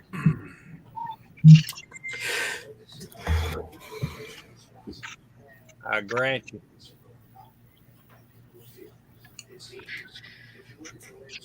But yeah, them freaking super swampers, man, they just got some huge lugs on them. I've always liked the super swamper boggers. Yep. The TSLs are nice and the Thornbirds are nice, but for me, the bog, like my favorite one is the TSL bogger. Yep. I like the Thornbirds pretty good nowadays too because they're really aggressive. That's what those tires I was just showing you are that are going on the SEMA truck. Those are Thornbirds. Really aggressive. Yeah, happy Easter to you too, Josh, out there in Oregon. Well, boys, it's Hey, been Jamie. fun. It's been enjoyable, but I got to go eat. Yeah, you don't want that lady bad at you. Yeah, don't No. load up on them pinto beans now. I'm trying not to sleep on the couch. He's trying not to sleep up on the couch tonight. Ain't got no couch. We got recliners. You better get your ass in there and eat, or you get I grounded. am fixing to head. All right, guys. Yeah, Brad. Happy Easter. Y'all behave. You too, man. You have a good one too, Yep, man. thanks for stepping in, Fred. Not a problem, Terry. Enjoyed it, bro. Yep. Y'all See you, take buddy. care. I'll see y'all. Catch y'all on the flip side. See you, man. See ya. Who did we lose? We had. I just Oh. noticed this. I just noticed this name says it's the Easter buzzard. Yeah. And that's what I'm saying. Rick's been down there in the bottom. I ain't even been able to see him, But I mean, Rick's been nice and quiet. That's how we like him. Yeah. he is the Easter buzzard. Shit, man. Oh, Yeah. Hey, Miguel, if you would send me another email with your phone number on it, okay? I'd love to be able to just chat with you. Instead of doing this freaking live and trying to talk to you and everybody else, Yeah, no problem. I'll be looking at your website. Matter of fact, like I say, next week I'll be ordering some stuff from you. But I got some questions I need to ask too, as far as offset and all kind of stuff like that on those. That ain't really gonna matter on them 4-wheel drive trucks. So I think that it's time we started this up. Well, He's- I think you don't really need to ask any questions. You just need to tell me what you want. 'Cause if I don't have it, I'll make it. I know, but I mean, when you pull up that red Ford Bronco, and you got that set of a little bit wider tires on it, and that's what I'm after is a little wider tire. I'm making a I mean, 25 right now. all you got to do is change the width of it. I know, and probably some 25 millimeter wides would be awesome. But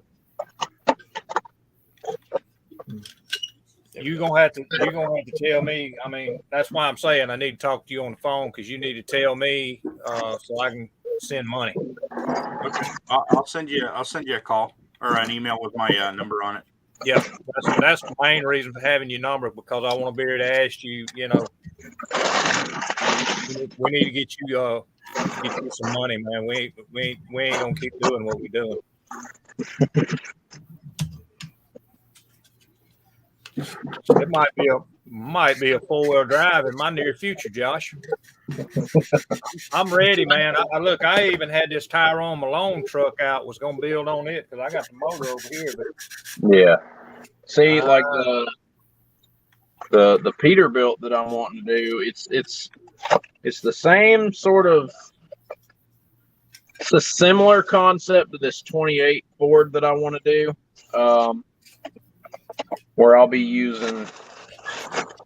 Where are you getting your Flintstone bodies at, Jimmy Flintstone? I've just been ordering them from his website. Oh hell, I didn't even know he had a website. Yep. I mean, Yep, Jimmy Flintstone Studios, I think it is. Where's my shop card for him at? Right there. Yeah, it's Jimmy Flintstone Studios. And the plan is to use this cab right here, which is the NB 237 Peterbilt chop cab, and this is based on the Revell 359 Peterbilt that I just built a while back ago. This is the exact same cab, but it's a day cab. Are you actually building that as a true truck, or you gonna make like a rat rod with it? It'll be rat rod based. So where this cab is sitting right now, when it's done, when the truck is done, it won't sit but about this far off the ground. But it'll have 2 rows of 50-inch super swampers sitting directly behind it back here, with a fifth wheel on it. And then sound like to me you're gonna need a visor for that windshield. Yeah, I thought about that. And then up front, there'll be a twin turbo Cummins VT903 up here with a floating axle with another set of 50s on it. If only you knew somebody who could make that. That's what I'm saying. Only if he knows somebody that can make that visor. Yeah, if somebody in this, if somebody in the live right now, especially the guys that are on the live, know a guy who could make me that visor, please point me in the dude's direction, because I'd love to pay him, to make me a visor for this thing. And I might even be able to talk to him about doing an axle for it. The thing with the axle, though, I'm not going to be able to really get down on the axle until I get at least get the front section of the frame made. Yep. And got to be able to measure it out. I'll be scratch building the frame out of styrene, out of evergreen styrene. The difference between this frame and all the other frames that I've built, I'll have to pin this frame to add a little strength to it. So what I'll do is, in the end of the frame rails, I'll drill a dowel hole out, and I'll use this black annealed wire as a pin to lock it in place. That's what I've been doing with my my turbo kit on that F100 that I built. That whole kit's pinned. So if it goes together one way the first time, it's going to go together the same way the second time. Once I get the chassis built for it, or most of the way built, I'll be able to go in from there and decide what I need to do for a front axle. And that reminds me that, what was it, a Model T or was it like a 30-something Ford you're building for Frizzo, Miguel? Yeah. You remember you were showing us last night where you were moving the hubs up and down? Yep. Yeah. Okay.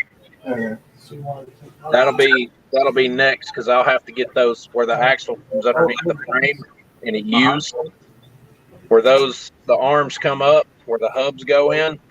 I'll have to get it adjusted to pitch the front of the truck whatever direction I need it. Okay. I want to go with a really slight rake, nothing major, but like a slight rake to the back so it sits up just a little bit. Did you see what I did with the front suspension on that 32? I saw some of it last night. Yes. Counter lever springs. Yep. Yeah. So it's kind of wishbone setup, basically. Yep. See that? A lot of travel. Yep. See, that right there would be what I'd like to use on this truck, but it'll have to fit square frame. Yeah. I can make anything you I was need. going to say Yeah. that don't look like that's going to be a problem fitting a square frame. I mean, Yeah, it'll have to fit some square stock. I've got these chassis rails right here from another truck kit, and what I need to do is go back in there in my display case, and I need to get my 359 out and actually mic the chassis rails on it. That way, I will know.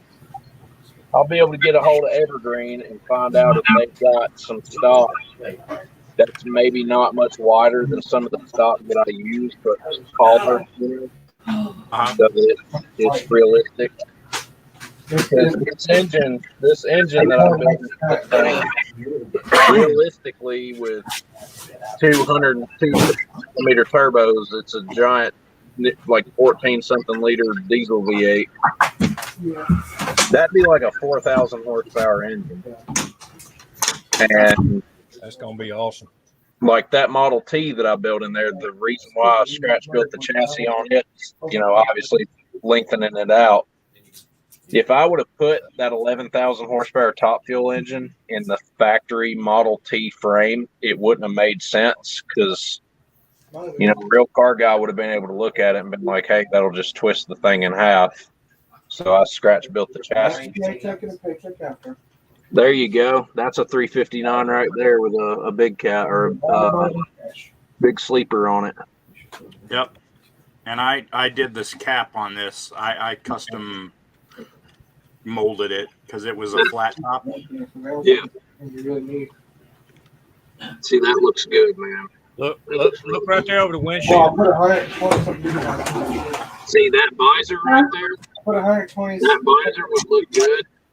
That visor would look really good on my cab, and I'll just put it on there because the whole truck is going flat black with. I haven't picked out an accent color yet. I don't know if I'm going to use red or green or something. Yep. Get your headset, Josh, and plug it into your phone and unplug it. You got that little issue again. All right, I'll be back in just a minute. Yep. And to give Miguel to give that thing and this is my opinion, he may not like it, but that visor needs to be a little bit longer. I mean, I don't want you to mess it up because of that truck, but I'm just saying it needs to be a little bit longer from the cab down, you know what I'm saying? Yeah. And he may or may not like it. I don't know. I mean, it can be changed back, but it just needs to be a longer. Some of the guys out here on the road, when you go down the road, they're driving 379, 359, and half of the windshield on the truck is covered up with the visor. Yeah. It's not a PC without it being overpriced.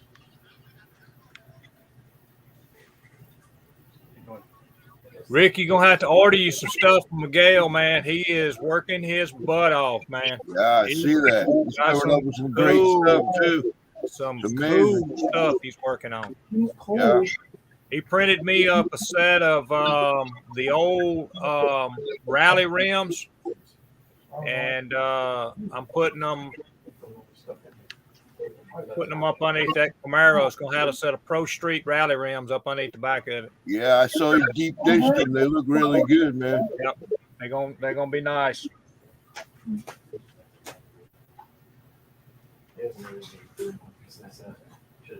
Oh yeah, that's cool. Yep. And some of them, there you go. That's what I'm talking about there. See, a wide visor, and some of them will actually take them and lean them back towards the windshield a little bit. But you ain't got to do that. Let him decide on what he's gonna do. They just Yeah. I still wear them because. Yeah. See, look at the front. Turn it around to the front and look at it. See what I'm saying? A lot of guys out there's got that long visor on that thing. That might be too long for that chop top, though. Yeah, I mean, it'll have to be. He'll have to make his mind up what he's going to do as far as that chop top, because that chop top is not nowhere near that long, but you see what I'm saying? See how it looks? It just looks bad. That looks badass right there on a regular truck. Yep. But I mean, with his being a chop top, yeah, may have to adjust it a little bit, measure it out, and see where he wants to have his visor. He's working on the visor, Josh. I don't know if you can hear me or not, but he lengthened it out. But being your truck's going to be chop top, you'll have to tell him, you know. Well, I'm going to put these on my website, so Yeah, I'll be able to. Where the hell is my blender crashed? Uh-oh. Let's open it again. Let's see, that was a just plug it up, Josh, and see if it fixes it like it did last time. What about that? That's better. Unplug it and see what it does.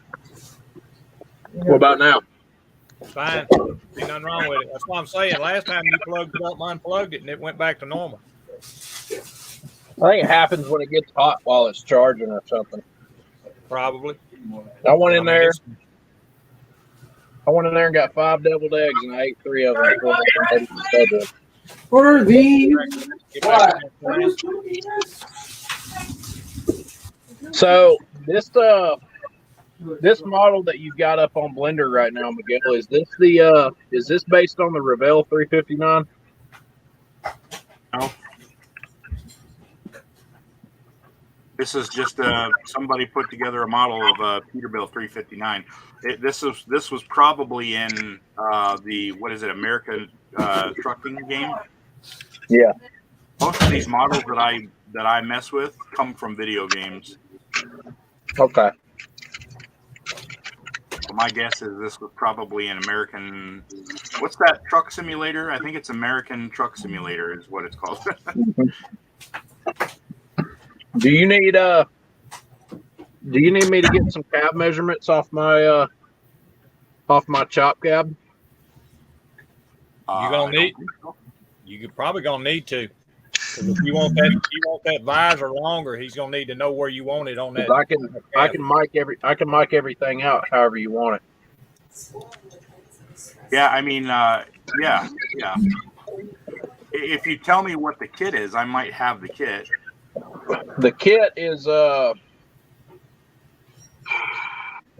pretty sure it's a Revell 359.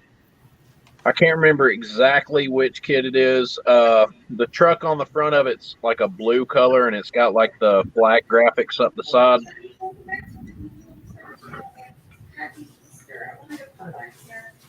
I'm pretty sure. Pretty sure that's it. That's cool. This is the same program that a lot of these modders use to mod stuff into like farming simulator and stuff like that, right? Yeah. That's what I thought. I thought the mesh and everything on that looked familiar, like something Sid modding uses. That's really awesome. You want to see something fancy? Let me bring out little lattice, and we'll scale this bad boy up. I'll be right back again. I'm gonna go get my 359.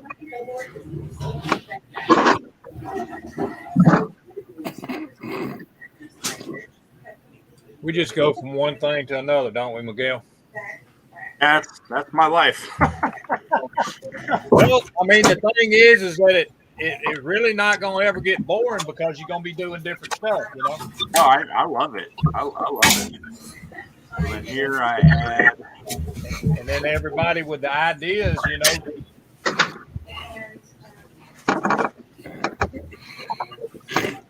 I have more fun being on the live, just watching what you do and making stuff.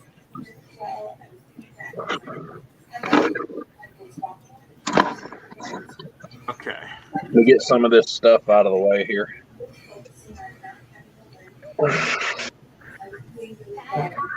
Apple. I'm gonna open up this box again and get this chopped cab out. So check this out. I have this this modifier on here. Watch this. Oh, Oh, chop. That's what I'm talking about. So I have to apply this modifier to all the different objects. Yeah. As you can see, I don't have the other door, but I can do all kinds of crazy stuff with it. let me swap my cameras right here to the back camera on my phone.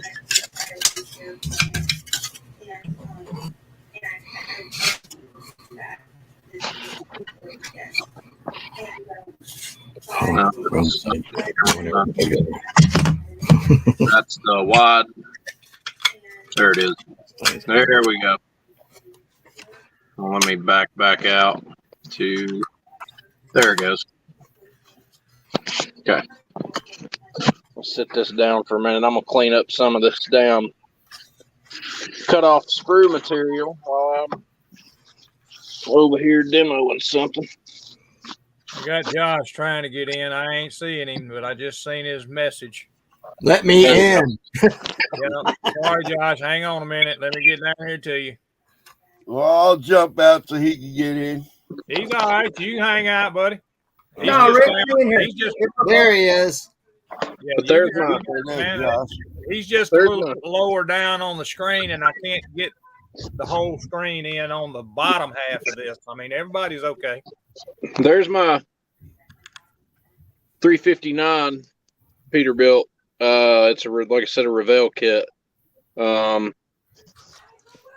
Only thing that I've done differently with this kit as opposed to it being completely box stock, and get this damn phone adjusted. There we go. The only thing I've done different here is I've went for a set of Scenes Unlimited BF Goodrich Super Singles. The reason I did this, and you can see the truck is very slightly weathered. The reason I went for Super Singles at all 6 hubs is this is basically I built a logging truck out of this. Right. This just set up to be used off road. But my Cat 3406 painted red to match the truck. I know to somebody would look like Cummins, but that's a 3406 Cat. But this is the cab. This is the factory box cab with the day cab behind, or the sleeper cab behind it. The chopped cab that I have, it's here.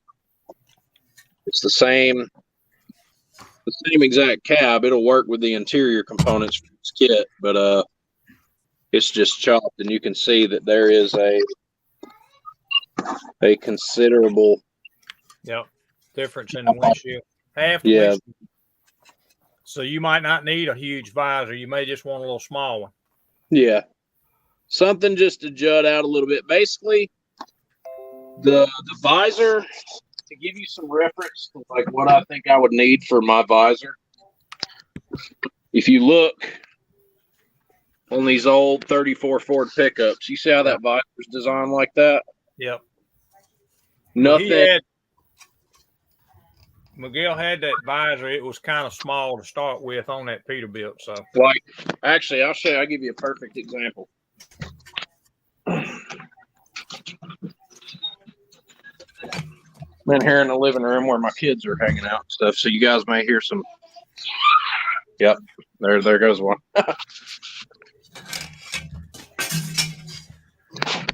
See where I chopped the cab on this 34? Yep. You see how that visor sits on there? Yep. I need something basically the same as that, where you still get most of your windshield, but it's the visor's there. Yep. Yeah, that's what he had on there before. Matter of fact, he's probably still fooling with it. Let's see. Yeah, he extended that visor, but he actually had a small visor on it to begin with. Yeah, I can do any adjustments to the visor that you need. So if you want to give me like the length from the top to the bottom, like the bill, and then the width, the outside width, and then the windshield width. Okay.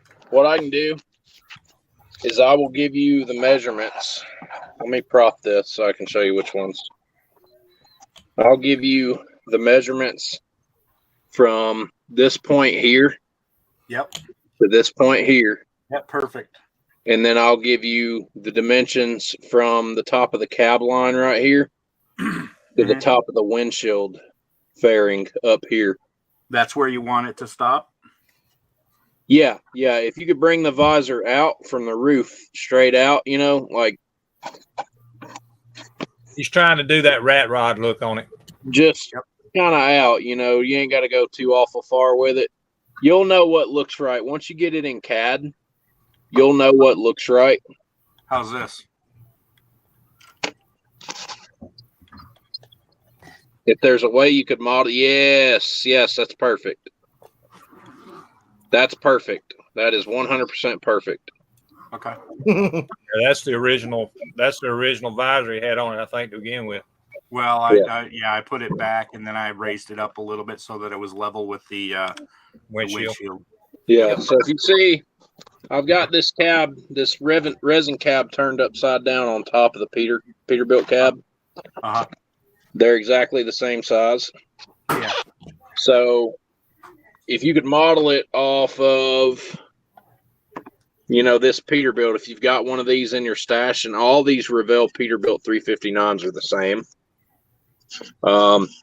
If you model it to fit this, it should, in theory, fit the resin cab, because the resin cab is pretty much a direct match. And usually I found that these resin cabs are actually, a lot of times, they're even just a little bit bigger because of the material. Okay. As long as it fits that cab, it should fit mine. But that visor that you've got is absolutely perfect.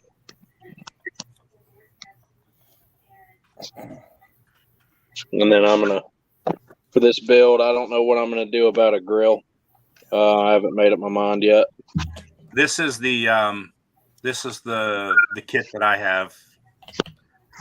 It's Revell 359 conventional. That's this kit. That's the exact kit. That's the blue one with the the flag like graphics up the side of it. Okay. Yep. So I've got this in my stash. That's the exact same kit, my friend. You see what else I got? Looks like that might be the only one of that. So you got all your stuff inventoried.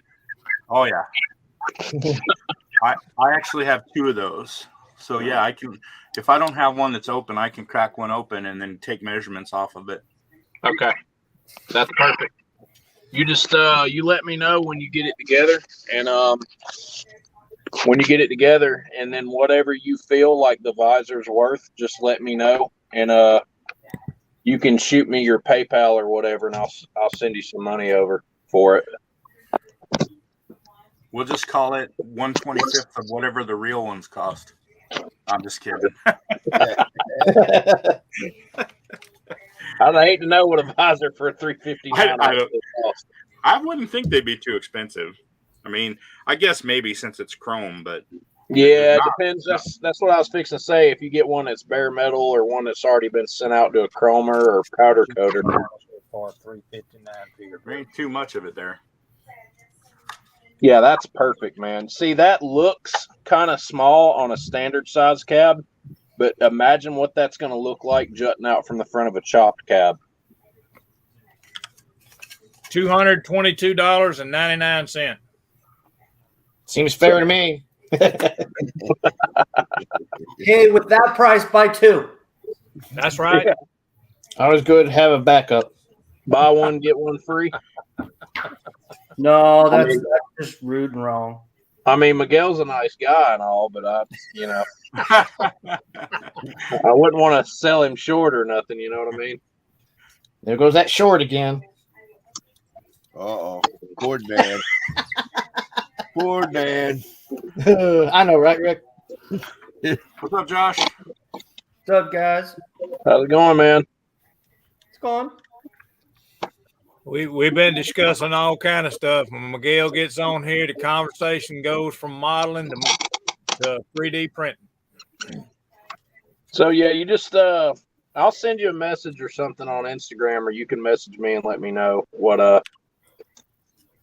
what you got, and you know, I want to this build that you're doing. I really want to. I think I really want to participate in it. So, and this will be the build to do it. This is also, like I was telling Fred and Brian, this Peterbilt build that I've got going, starting is what I want to take to Acme this year. So Cool. Jimmy Flintstone usually goes to the show too, so you can get some more stuff from him. Yeah, he might enjoy seeing that, Bill.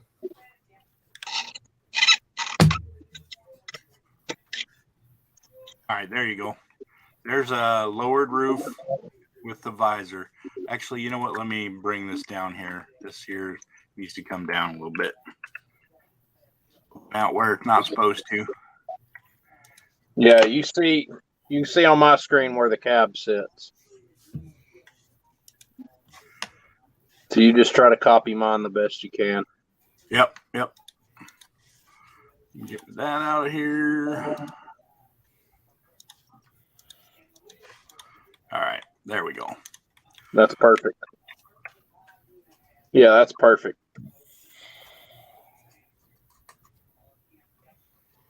Hell yeah, Miguel, that's gonna work, dude.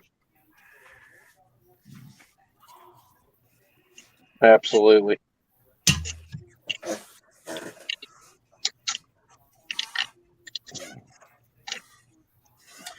But yeah, I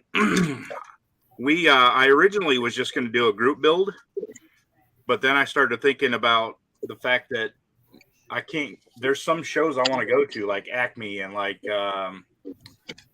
what's the other big one? Wonderfest in June.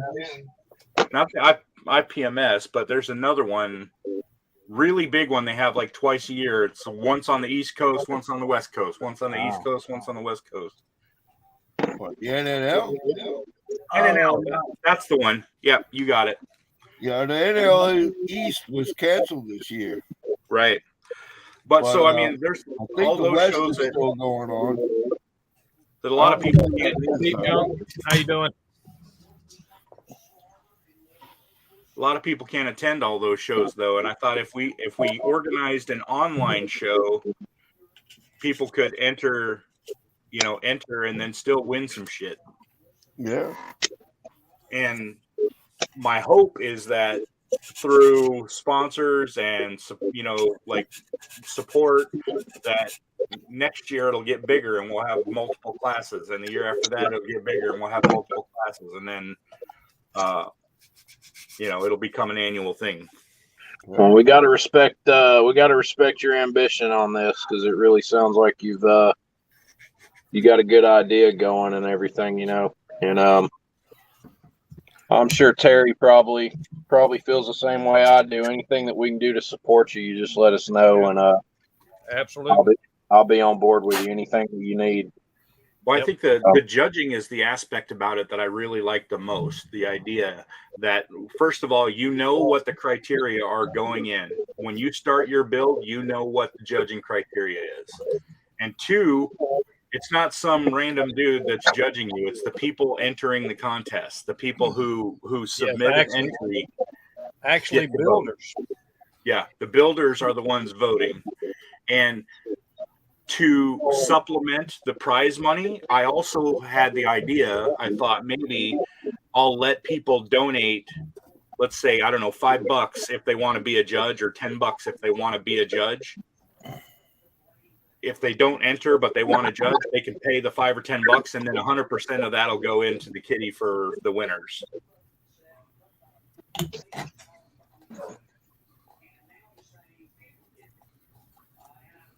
Yeah, that truck turned out pretty good. Sound like With a that. winner. Yeah, that truck looks good. Sounds like a real winner to me. It's a beast. It's nice. Yeah, I can't wait for this build to start taking shape and you guys really to see it. Like I said, the idea is in my head. Like I can see it sitting here on the table.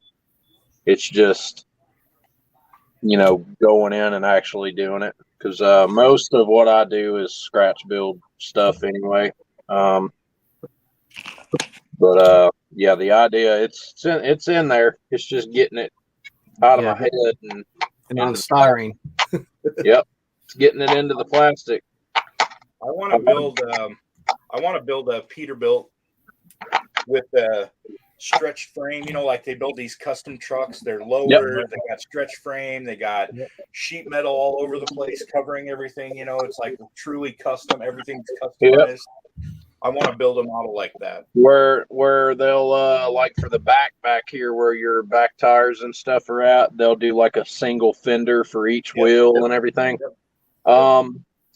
Check out if you're looking, like if you're building a 359, I'm pretty sure it's for the 359. Go check out American Industrial Truck Models. They've got it's just pieces of plastic that are designed like the frame. Mm-hmm. And the instructions, I believe, tell you where to cut the chassis for the 359 kit and then where to insert the extensions. Right. Or, if you get a hold of one of these kits, I'm sure you could design the exact same chassis in CAD and then go in and make your own extensions for it. Because then you'll be able to figure out exactly where you want it. Yeah.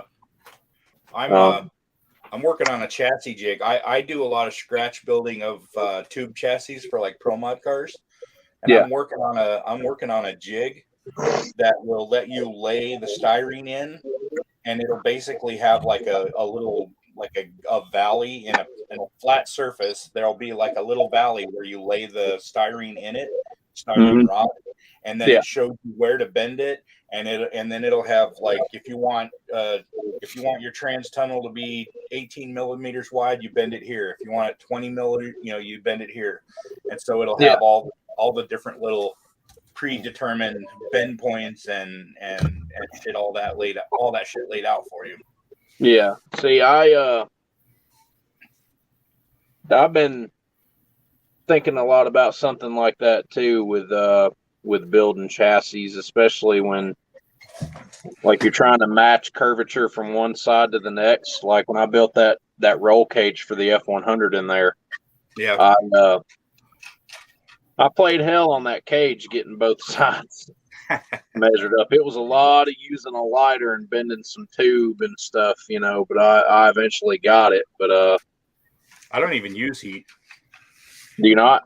Nope. I literally just bend it. I literally just I'll take the edge of my thumbnail and I'll put it right on the point where I want to bend, and I'll just bend it.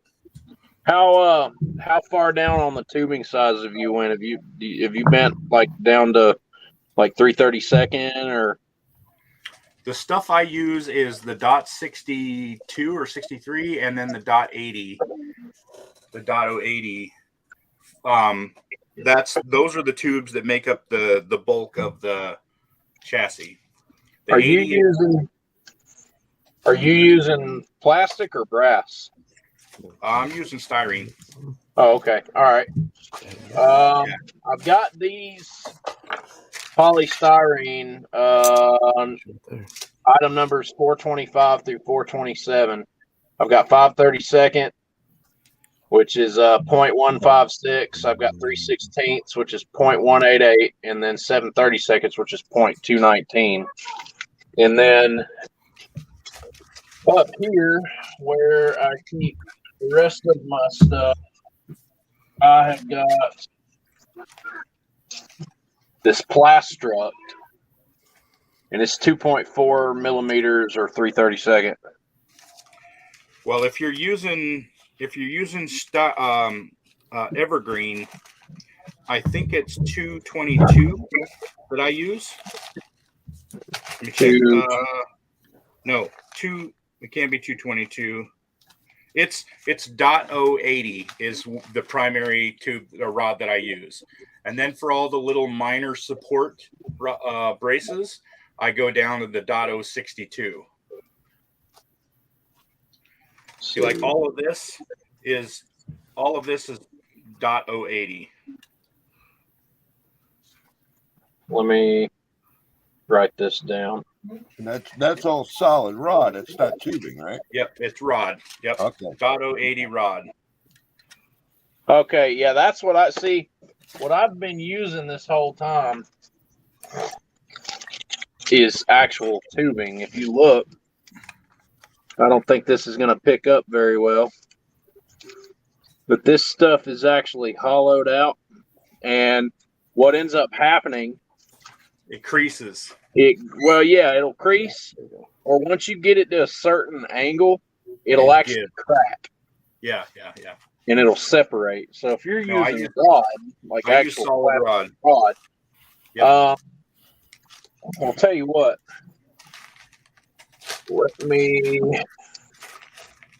There's this. What company do I need to go through for the rod? Is it Plastruct or Evergreen or? I buy both. I don't really care. I don't have a preference, but I bought this pack here was 100 pack of I'm not showing on the screen there. Help me out, Terry. Yep. So I bought this 100 count and it was like I think it was like $50. But it's 100 rods and they're what is that, like 18 inches, 24 inches, something like that? Let's see here. That's got to be 18, so or 14, 16, something like that. But yeah, so I bought a bigger bundle of that, and then the other stuff is the .062, which is if you go with the Evergreen, it's 5.2 or it's 2.22. Okay, hang on just a second. Hold that up there. 2.22 1/16 4.062. Okay. Did you get this one? This is the primary chassis. Looks like polystyrene again. This is Evergreen. There's your part number right here. Yeah. 6-212 if you want the 50 count. Okay. 0.080. Okay. Yeah, I've got a lot of this stuff and not that high of a count. All the shit that I've been using is it's tubing. It's not actual rod. And what ends up happening when you bend it, it ends up either creasing really bad and you get a deformity in the plastic, or it actually cracks and it'll separate. The only thing I use tube for is to make shocks. So you can use the tube and then you can insert either a smaller tube or a smaller rod inside that tube, and then you get a articulating shock. And that rod will actually get along a lot better with this thing than my tubing does. Yeah. This is a thing that I picked up from Evergreen's website a while back. I'm pretty sure it was Evergreen's website. It's called the Chopper. Huh. I want one of those. This has got you can see it in there. Mm-hmm. It's got a razor blade in there, and this is actually used to chop your styrene, your actual block stock with. Yeah, they're like $50-$60, right? Really? They're hefty, but they get the job done too. They're really good at cutting, and you just have to be careful when you come down with the handle. Let the blade do the work, because if you just stick it in there, you think, oh shit, I'll just cut it now. You line it up on the top, make sure it's lined up, and then you click it. What'll end up happening is it will cause the plastic, once the blade's passing down through it, it'll cause the plastic to separate in different directions, and you'll end up with it may come down and then do this, or it may come down and then do this. You get an imperfect cut. Yeah. Just bring it down real slow, and once you come in slow with it, it'll do the rest for you. And I'm actually thinking. You sound like my wife. Come in slow with it. I'm thinking That's maybe what now he would be a said. good time for me to replace the blade in mine. So I think I'm going to get out one of my little screwdrivers and take the razor out of it and replace it. So actually, I don't even know if I have a replacement blade here. I may end up having to order one,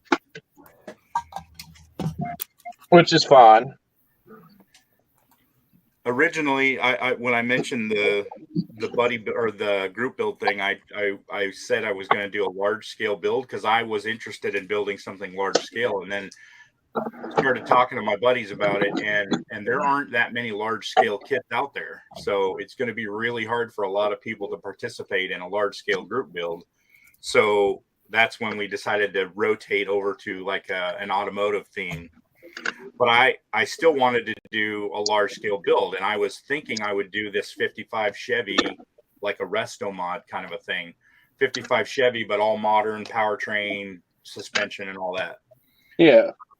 But so then, what if you get some guys going like 24th, 25th, and then like the large scale guys will go like 16th or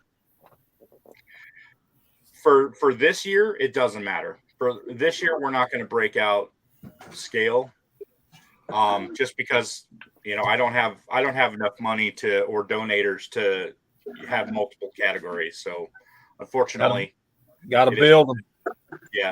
Next year, maybe we'll expand to 2, 3, 4 categories, and etc. Yep. They have more sponsorship next year. Yep. But so I was going to do the 55 Chevy, and then I started thinking I love to do the pro streets. I need to do a pro street, and this will motivate me to actually finish one because I got like 6 partials going.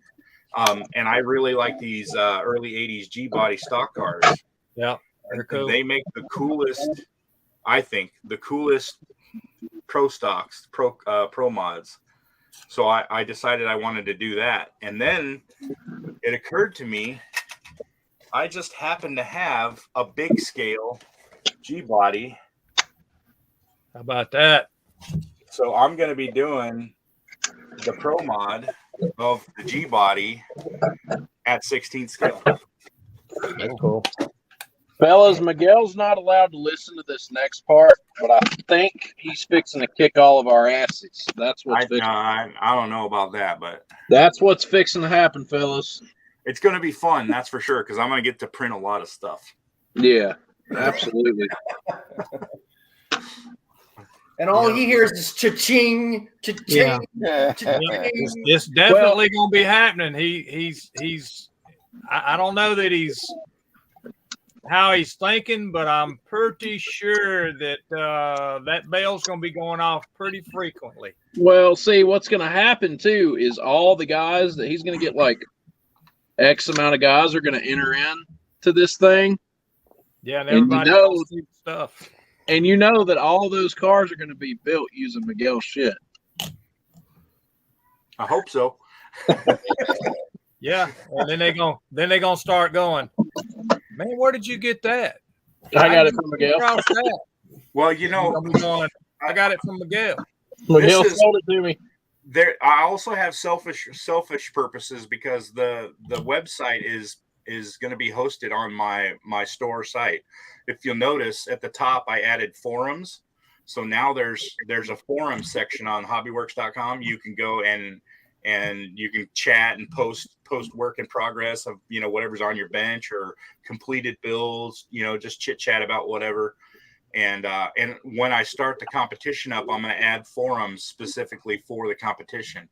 And that way, next year, the year after, you'll be able to go back and look at things that people entered last year or the year before, etc. Well, the big thing is having people actually see the stuff and find out where it's coming from. And then that's when it's going to start hitting good. That's what I was going to say is on the forums, on the right side of the forums, there's little links to all the products. It like displays like the latest product on the right hand side. So that's what I was looking at.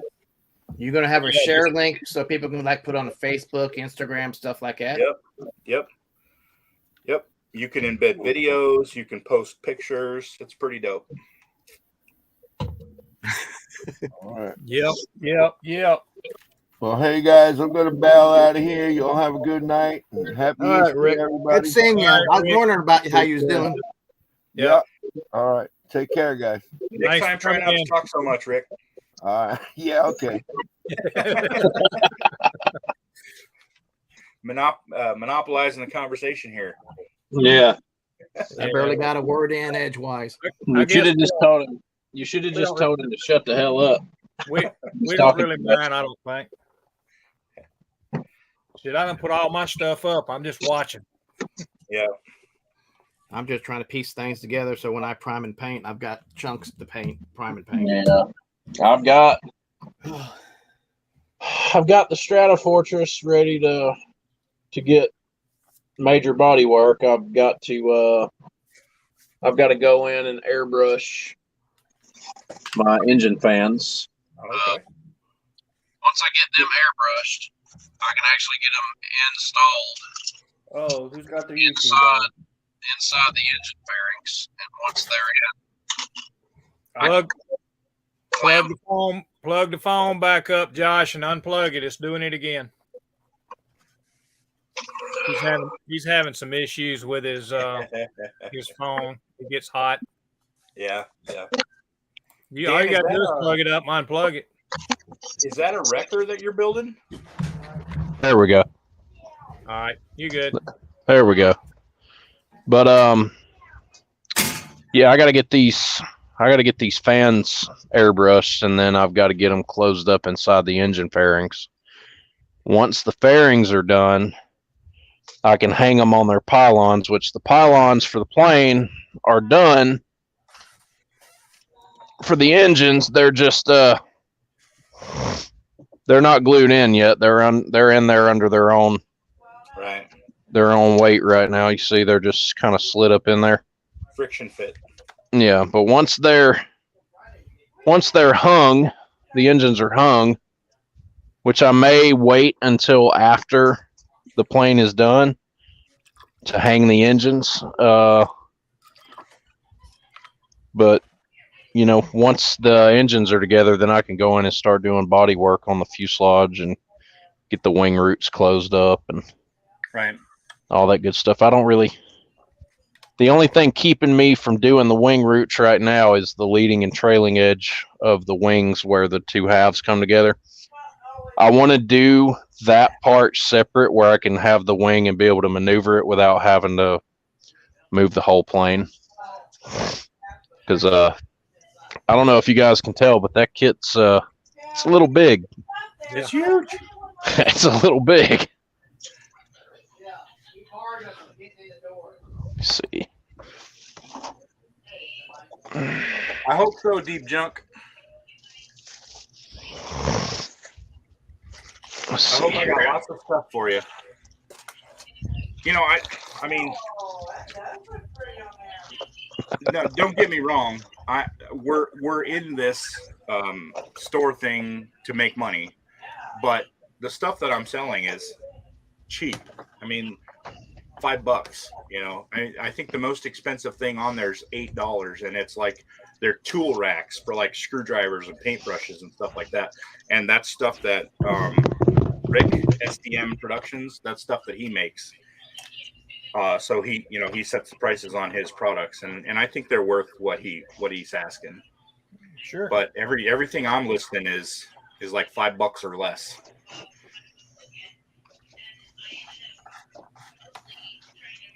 Yeah, I actually need some of those put on the wall. What I need, but I need them big enough that they're like 2 or 3 racks there. Everything that he's doing is modular, so you can stack them if you want them to sit on your desk, or they have holes that you can screw them to the wall. That's and cool. they're either single racks or they're multiple stack racks. Yep. So I mean they're pretty sweet. The one that he made up for me is it's a pliers holder. So it's got like vertical slots with where you stick the nose of the pliers down into the slots, and they sit next to each other. Right. And they're at like a 45-degree angle facing you, so that you can grab them easily. And Cool. And they take up less space. It's going to be sweet. He's shipping them to me now. Cool. So the way that y'all gonna have the website actually set up, are y'all gonna, you say you got other guys coming in with you, they gonna be printing as well as you're gonna be printing for the website? Yep. We all have printers. We all have Blender. We all make stuff and print stuff. So yeah, it's just going to be a team effort. And what we're going to try to do is, when we ship things, we want to try to ship it from the closest location and minimize shipping costs. Right. So yeah, we'll see.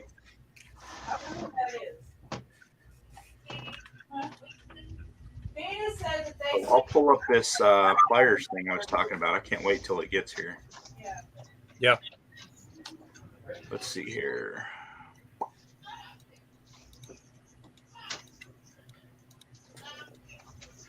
All right, so this is the wall-mounted one I was talking about. So, like, literally, your pliers will fit right in these slots, and then there's even, ones on the top, and then you just mount it to the wall. Cool. Oh, that's cool. Yep. Now he made me one that will sit on the desk because I don't have any place to wall mount where my desk is. Yep.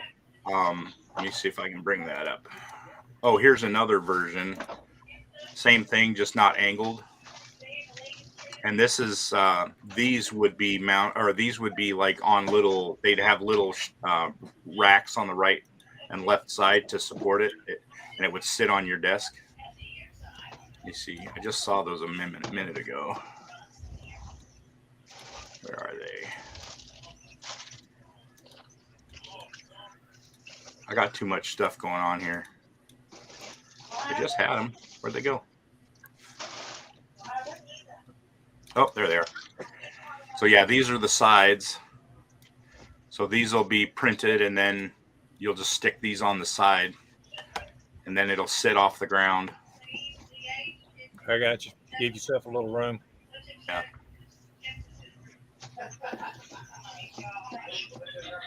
Aha! I found you, you little bastards. I asked you not to call me that.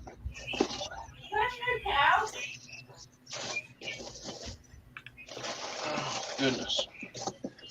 I know you fellas I can't hear y'all right now. I don't have my headset on. Perfect. So air dirty laundry now. Jeez. Yeah, we ain't gonna tell him we can still hear him. Wheels there. Here. So anyway, that's what it would look like with the little sides on it. Yeah, that's okay. Cool. Yeah.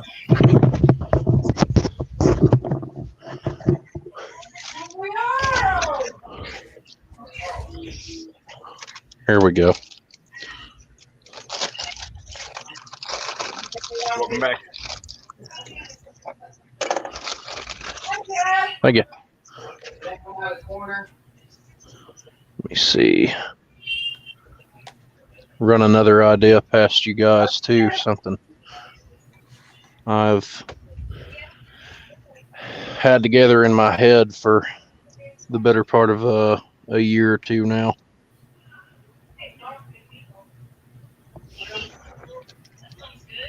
You need to show us something? Yeah.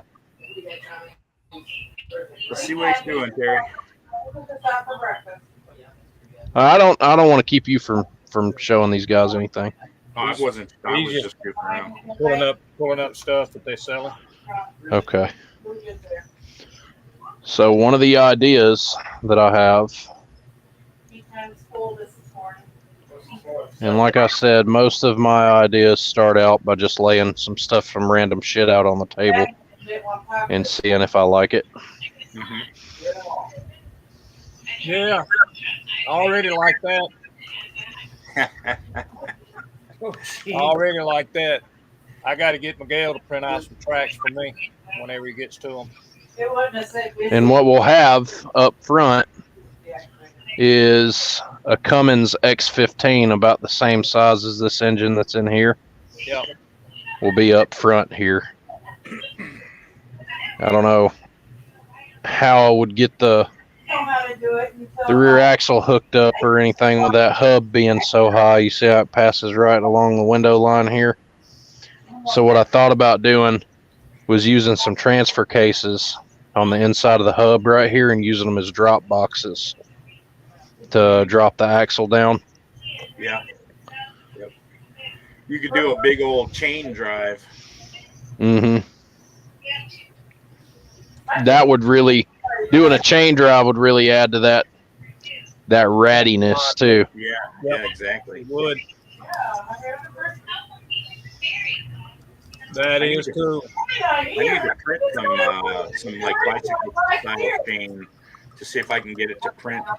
And be articulatable.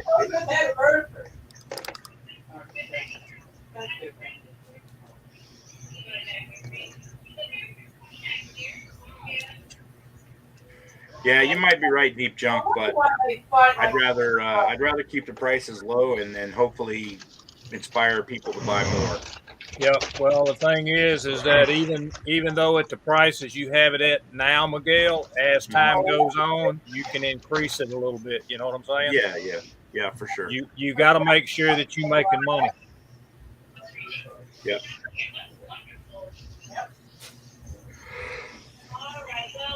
I highly doubt you could spend $150 on my site right now and buy everything I got on there. I'm betting I can beat that. How many pairs of rims you want for tires? Well, I guarantee you I can beat that. if you need the stuff printed, yeah, then that's different. But yeah, I put a blurb on the page for custom work that we're not printing yet, but we will in the future. And if you need something printed now, just let me know. Yeah. So hopefully, if anybody sees anything they want, they'll let me know. Oh, I'm sure. I'm sure. Already Josh, too damn much that I want. I'm gonna be doing figures and stuff too. I know you're big into the figures, so I can use you as my my consultant to let me know what I need to add to the site. Well, I meant other Josh. so it just depends on what you want to do or what you want people to buy. You know?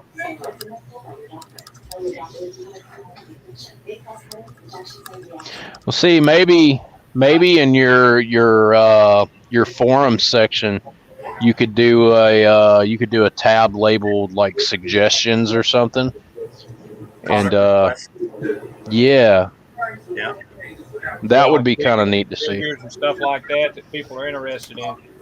Yeah, because once you find a basis that a bunch of people are interested in, the attention to that's gonna, it's gonna speak for itself. Like, you may start doing resin prints of, it kind of seems to me like your page is gonna take towards. You said that you like building, pro mod and pro street style cars. So once people find out that that's what you're doing, and you start making suggestions, that whole thing is going to blow up. It's going to go crazy.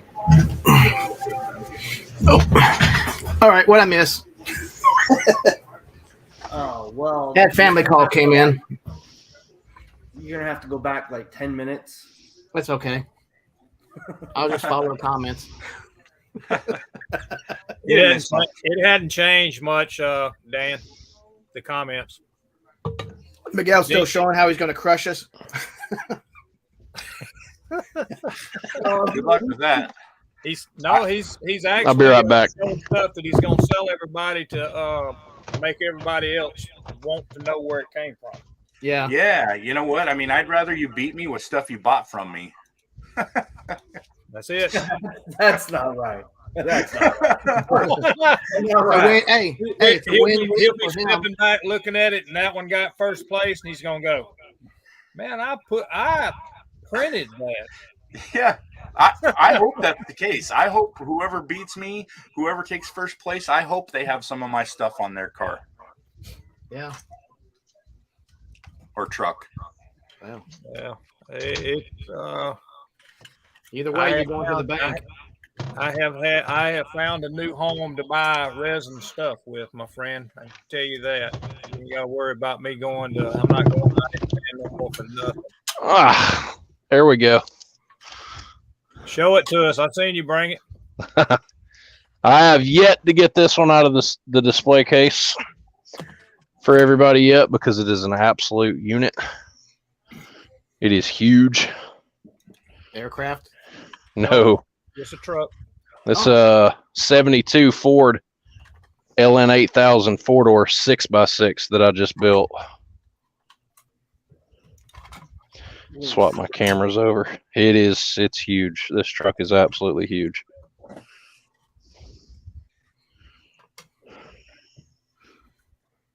Oh, nice. Yes, sir. Nice. That is cool. So you see the roof line of the 359 back there. Yep. Yeah.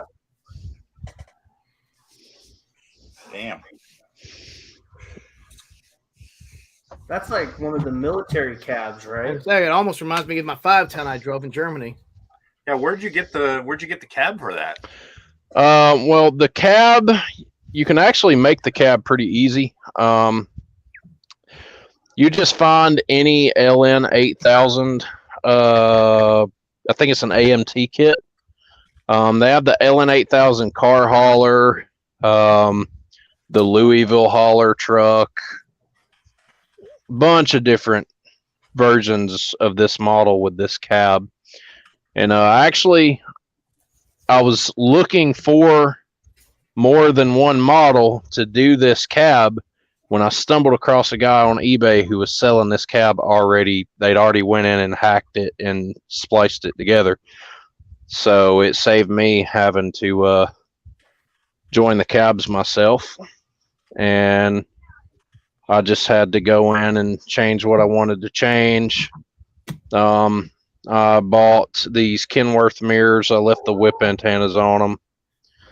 Bought all the cab lights, all the strobes, and I purposely weathered this this truck to look like it'd been used. Had just absolutely had the hell beat out of it.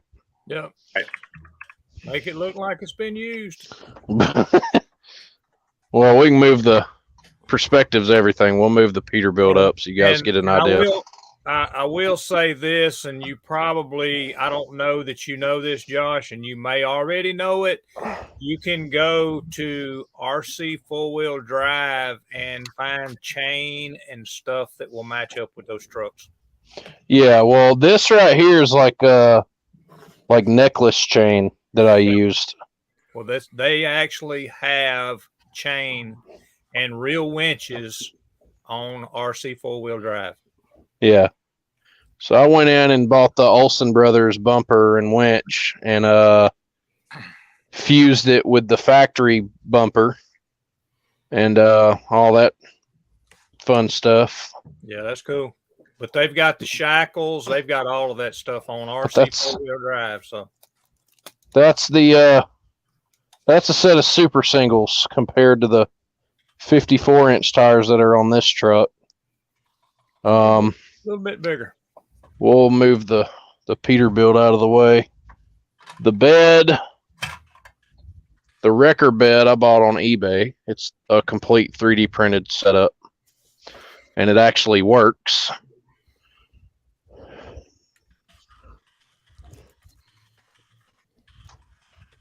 How about that? That's flatbed car hauler. Scratch built the utility box on the side. Those are Iceman Collections compressors I've wired. Same chain hanging from shackles up here. And then the cool thing about this bed is it's still completely removable. So you just find out where the groove is and you slide it back up on there. But the The winch is a 50-ton Tulsa winch from American Industrial Truck Models. Then you'll turn it on its side. Maybe we won't break anything. It's got a Mack 80,000-pound hard bar suspension in it. Not that you're going to put 80,000 pounds in the bed of this truck, but it's there. Maybe you carry a tank. Yeah, I think the truck do it too. It's got the centered drive axle up front, so instead of the yoke being offset to one side, it's actually centered. There was more than enough clearance at the oil pan for the drive shaft to fit and all that fun jazz. But it's got a leaf spring suspension up front. It's got a drop box. The transmission is a Spicer 16-speed trans, and then the engine will actually. Oh yeah, I can't get the hood off anymore. I forgot about that. I actually made the hinges for the hood myself. We'll turn it this way, be a little easier for you guys to see it.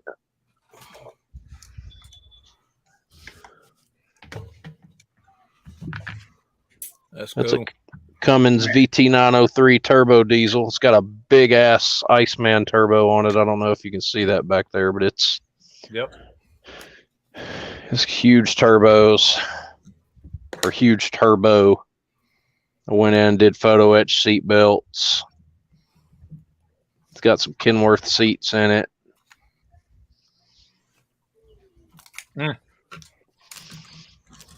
But I mean, it makes my Peterbilt that I built look absolutely, makes it look tiny. Yeah, that's a big boy.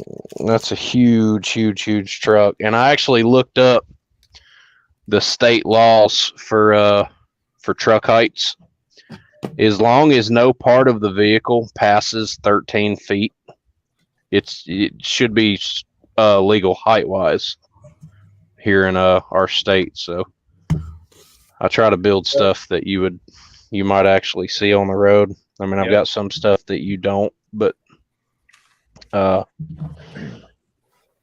it's a nice big old kit. Nice truck. It's in the trucking world, Josh, 13.6 feet. Yeah. Legal throughout the United States. Yep. And that's at the top of the either like the top of your antennas or the top of your exhaust pipes. Yep. Most of the time when you're pulling a dry box is normally just under 13.6. Yeah. That's legal. So if your stacks are higher than the trailer, they may be dragging. Yeah. Or on the ground when it goes by. That's right. Or hitting the bottom of a bridge. You can believe it. When you see that. That's some cool stuff, man. I just don't understand how people get ideas like this. That's some good looking stuff, but I mean, and then turn around and coming up with everything that you need to actually put that together. That's crazy. Yeah. It's got four of these Mack fuel tanks under it. There's 2 on each side. Got the hydraulic oil reservoir for the bed. That truck's gonna be put off the road for too long because you ain't got a DEF system on it. Yeah. Well, it is. I did build it using like older type stuff too. Yeah. The truck's a 72. It's got a Cummins VT903 in it.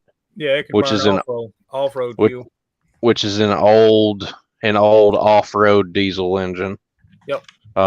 It's stacked. There's no exhaust exits under the truck. No high-rise stacks on either side. It's just Straight out the top. I wanted to build a big truck where all the rules got broke and I did not care, you know.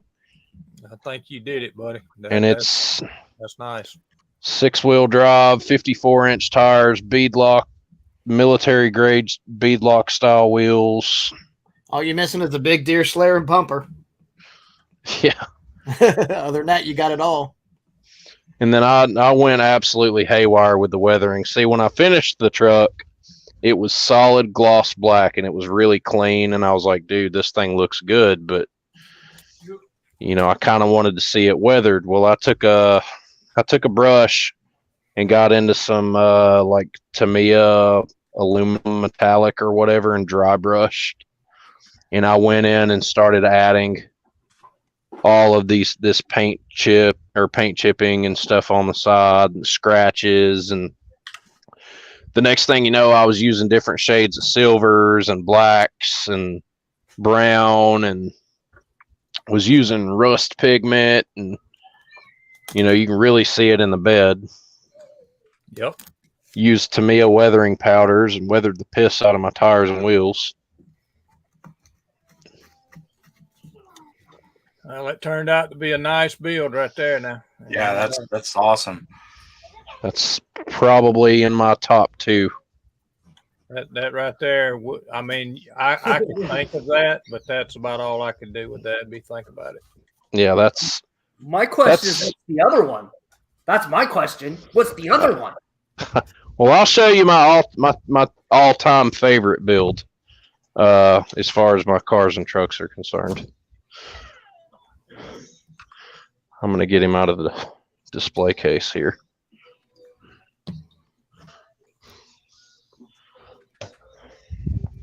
Let's see here.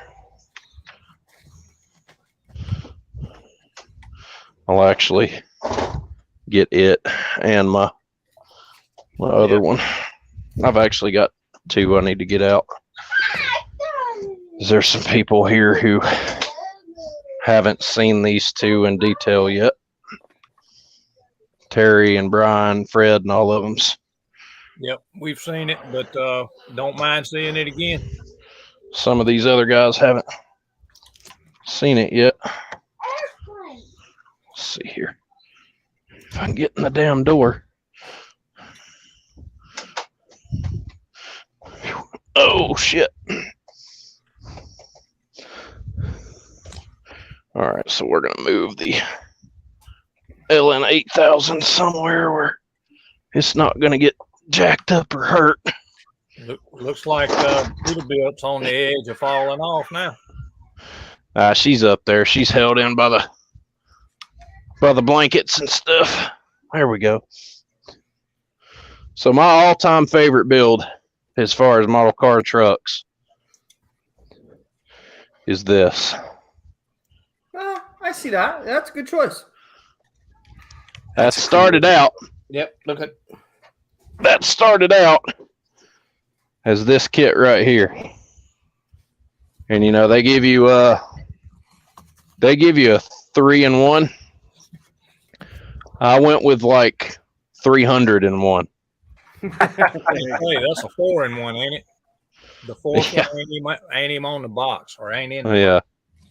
So what I did was I kit bashed a 2010 Revell Shelby GT500 kit. And I stole the supercharged 5.4 out of it. So that's already a 550 horsepower engine. With these long tubes on it, a pulley and a tune and an intake, you're looking at maybe a 900 horsepower truck. If you could even call this a truck, it's more like a freaking go-kart than anything, because as you can tell, it is not a very big vehicle. Right. I watched an episode of Build Biology on YouTube of this guy called Stance Works, and he's got a Instagram page, YouTube channel, and all that shit. And he's got a 30, I think it's a 30 model or something. It may be a little older. It's like a 30 model Ford Model A truck, and that's what this idea came from. Mine is stretched quite a bit more than his, but I went in and did an exoskeletal rear end, resin fuel cell, radiator. The interior, you can't really see it. Most of the interior is like LMP race car interior. It's got a bomber bucket seats in it with racing harnesses, and underneath, all of the fuel lines and radiator lines have been plumbed. Dual fuel pumps, 4-link airbag suspension out back. The front suspension is a complete airbag suspension. It's got giant discs under it. I just love the way it looks. It's like it's like the ultimate track toy for me. It's all it is a big ass go-kart that you would be able to take down to, if this was real, you'd be able to take it down to a track and run faster lap times than somebody in a brand new Porsche. Right. And they wouldn't know what to do. You know, that's just, I wanted to build something completely different that, you know, I'd never seen nobody I've seen so far has done anything like this. Right. And it just, you know, the way it sits to the stance. Another one of my favorite things about it. Now, my second favorite build out of all of them, I'd probably rank the LN8000 third. My second favorite one is this. Nice. I love that. I think That I is watched your video on that one. Yeah, that is a twin turbo Coyote powered 70 F100 drag truck. The plumbing is all 0.125 soldering wire. Went in with a pin vise and drilled out for all of my vacuum lines. It's got blow off valves, waste gates. The exhaust is completely plumbed out the fenders. It's got machined alloy wheels. It's got a full racing interior with harness. It's got a 10-point cage in it. It's got a 4-link rear end, custom chassis. The whole underside of the front is open for easy access to the oil pan and the trans pan. Dual electric radiators. It's got a parachute. It's got the fuel. I don't know how well the camera's going to pick it up, but you can see the fuel shutoff valve on the switch on the back of the tailgate back there. That's a fuel shutoff switch. Right. Yeah, that's cool. The wing is scratch built. It's got a fire extinguisher in there. There's wiring ran. I mean, like the loom right here in the corner. There's a custom scratch built switch box. I don't know how well you can see into the floorboard in there, but there's wires all through it. It's got the safety harnesses. It's got the power glide shifter. It's got the parachute handle up there on the ceiling.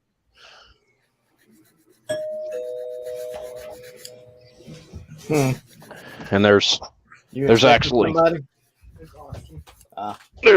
one more I want to show you guys also before I put these things back in their display case.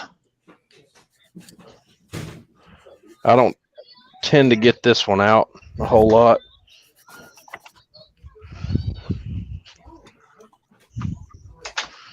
Get in here to the desk.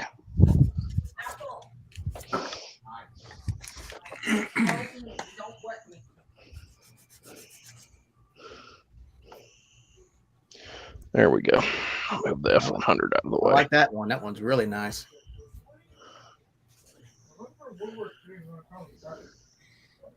I recognize those Pegasus tires. Actually, those are Jada Toys, the Extreme Muscle tires and wheels. Yeah.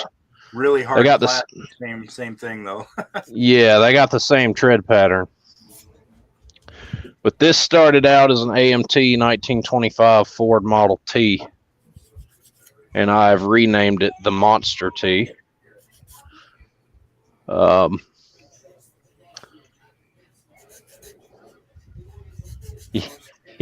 yeah, she's a little fat. But what I did for this is I knew I wanted something top fuel powered. So what you end up with is an 11,000 horsepower dual magneto top fuel engine.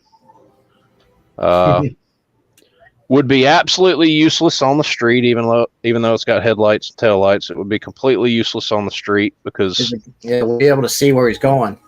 You wouldn't be able to see because it is chopped, very chopped. Yeah. So much that the seats are actually kind of reclined, like one of the newer hypercars. Chopped so I much myself that probably wouldn't even be street legal. No, it would not be street legal. The car would barely be. It'd be about the same height as a Ford GT40, at the back of the roof line, if I had to guess. But it has a narrowed Ford 9-inch rear end, if you could call that narrowed. It's a 63 Corvette tail lights, full 4-link airbag rear suspension. It's got a big ass manual trans in it. I used the stock kit suspension in it. There's two. I don't know how well you can see this either. There's 2 brake rotors per corner. So this, instead of having 4 brake rotors and calipers, this actually has 8. Compensate for the big ass engine. Yeah. You get it going, you got to be able to stop it too. So, yeah. But it's painted just Tamiya gloss black and shot it with a little clear. This thing and the 34 Ford truck, those were finished within 1 day of each other. The 34 Ford truck got finished one day, and then the 25 Model T was finished the day after. That's cool.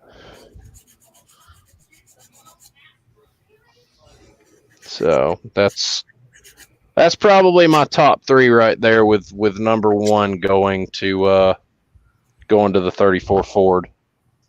And then, like I said, you got the LN8000 kind of just, yeah, they don't even show up in frame with it, but that's my collection right there. Damn nice builds. You should be proud. Nice stuff. I forgot what you said. Where did you get the cab for that big ass truck? I bought it on eBay. Like I said, I was originally looking for 2 of these LN8000 kits because I wanted to hack the cabs and do a full 4-door build out of it, because these LN8000 cabs are absolutely huge. Even like a 2-door cab, the stock cab, is way bigger than one of the ones you find on a Peterbilt or a Kenworth or something like that, as far as day cabs are concerned. And I found one that was already started, and the guy wanted like $45 for all of his progress that he'd made on the cab, plus the 2 donor kits that he used to hack it up. And one of the donor kits was actually a rebuilder. When I got the cab, part of the cab still had old decals stuck to it from where the kit had been assembled before. And I just went in and sanded it with some 600 grit Tamiya sanding sponge, knocked the excess off, and I finished drilling out for all of my cab handles and stuff that I added, like right here and there, and then punched in the holes for my mirrors. And the hardest thing about building the kit, or building the truck, if you could even call it a kit, the biggest thing was hinging the hood and getting that exhaust pipe lined up. But other than that, if you want to build the same sort of thing, just get on eBay and look up any LN 8000 AMT kit will work. You can buy more than one of them. They've got the Louisville hauler box truck. There's the race car hauler, which is probably the more common out of all of them. But once you get in there and you find it, hacking the cabs and putting them back together is, pretty easy. I did my own cab hack a while back ago. I took 2 Mobius F100s and because nobody builds this cab in a 4-door, and I just hacked them up and put them back together. See, that's the kind of stuff that I want to sell on my site. It's stuff that you can't get anywhere else. Yeah, that's the big thing too with like the guys who are doing resin right now and like 3D printing. I've noticed a reoccurring theme with a lot of the guys where they're all doing the same shit. And that's nice. Don't get me wrong. I'm not complaining, because those are, to me, those guys and guys like you are the guys who have taken our hobby to the next level. If it hadn't been for people 3D printing and doing resin prints and stuff like that, our hobby would still be where it was 15, 20 years ago. But where you guys have came in and really took this thing to a whole new level with like CAD and Blender and stuff like that, you really can't complain too much. But I have noticed with a lot of people where they're just doing the same stuff over and over and over again. And, nobody's really doing stuff different, doing stuff that nobody else is doing. And like up until the other night, I'd never seen a set of deep dish rally Pro Street Pro Mod style wheels for a Chevrolet. I watched you make the damn things, and that was really cool to see. And that's just another thing, like I was talking about, it's just being the guy to do something different. And that's how I like to build too. I like to do stuff that nobody else is really doing. I'm not saying that people can't do it, but they're not really. I like to make shit that people get excited about. Yeah, absolutely. So when Gary said, "Hey, can you do this?" I was like, "Yes, I can," and he was like, "No way!" Yeah. Like, not only can I do it, I can do it here in 5 minutes. Yeah. Like I see people in the model car groups and stuff that I'm in. And again, I'm not raining on anybody's style or anything, because I love it all. I do a little bit of everything. I do planes, cars, trucks, tanks, figures, whatever I'm interested in at the time. Like, you guys see me working on this last weekend. Scrap from Ice Age. Mm-hmm. I like doing little stuff like that too. But in the model car groups, a lot of what people are doing right now is like hot rods and Pro Street type stuff. And, that's cool and all that. But I'm trying to do stuff a little bit different, like this Peterbilt that I've got coming up. I haven't seen anything like it. And it's not that I just want to be different. It's just, that's how I feel, that's what I'm feeling. Your style of build. And it all comes down to, the mutual respect that we all as modelers have for each other when we say that, we're not building for other people, we're building for ourselves. And I think that's the important thing to understand, is that you're building for yourself and not for somebody else, Well, I will tell you this, Josh. If they're going to be looking for a Ford LN 8000, this is a race car hauler. What are they selling for right now? $92.20. Holy shit! That's an LN 8000. Those things went way up. I paid half that for this, and I've got I've got another donor kit in my closet. I've actually got about 5 more donor cabs for the LN8000 as well. So, that's the only one I see so far. So, yeah. And you can actually, if you don't want the entire kit. Yeah, just the cab.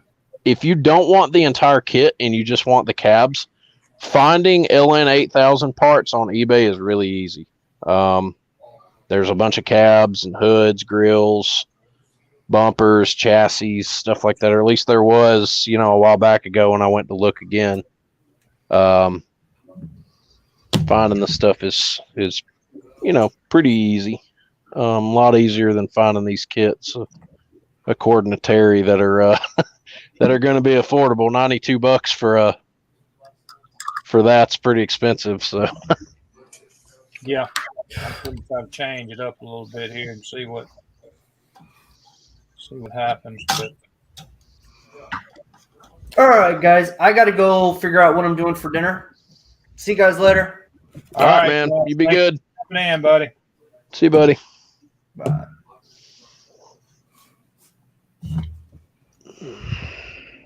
Yeah, I ain't gonna be on here much longer myself. I'm gonna have to go in here and get something to eat myself. Yeah, I'm not seeing. Of course, when you put Ford LN8000 on here, it's gonna pull up everything. You know what I'm saying? Yeah. And there's no, I don't know. We're moving vehicles.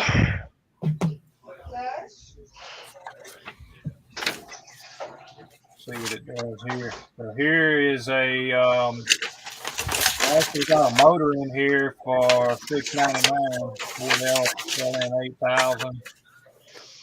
LN8000. Yeah, the ramp trucks are a little bit high, buddy.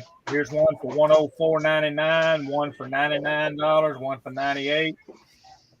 Box only you can get for $6. Yeah, these guys are getting a little proud, I think. You get one from the United Kingdom. Move. All right, you're good. Yeah. Not really anything available on those anymore. Yeah. I know a while back ago, like I said, when I was starting mine, they were. Now you can get a new LNT 8000 snowplow truck. Yeah. See that cab is the same thing. Yeah, that would be. You could probably still get that. I bought one for $5 at Walmart. Yeah. Yep. See, that's the exact same cab. But I mean, they got those on here for $39.50. You know, there's some idiots on here. That's $91.81 for. Yeah. See the bucks, 30, 40. Yeah. Oh God. But yeah, the snowplow kit's probably going to be your best bet. I think with the race car hauler, the reason why it's so expensive right now is it's probably the people charging for the bed, if I had to guess. Yep. With the snowplow, it's got that big Bud like dump box or whatever on the back of it. Yep, just dump truck. You can get a dump box for a kit just about anywhere, you know. Yep. But I think that's probably what you're paying for is the bed for the race car hauler, if I had to guess.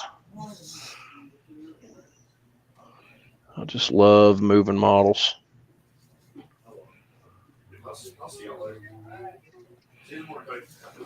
Just love it.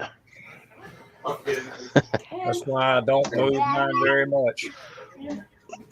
Yeah, because every time you move them, you end up having to repaint them 4 times. Yep, I do. I definitely do. I hear you. I went to touching that 54 yesterday, and after I touched it a few times, it got the feeling not bad, but it kept feeling a little sticky, and I'm going, put it back up. Hell yeah. I need to just clean it. I need to do a wet sand on it and take some of this Tamiya lacquer Those old decals up and there. spray over it. Is what I need to do, but I'm scared to do that. What about that? So Yeah. Yeah. Now they're all back in their little hole now. Put back up. Then I'm gonna get ready and break this B52 down. Like I said, all I got to do next on the buff is get the turbo fans or whatever for the engine. I got to get those painted and then get the engine fairings together and sanded.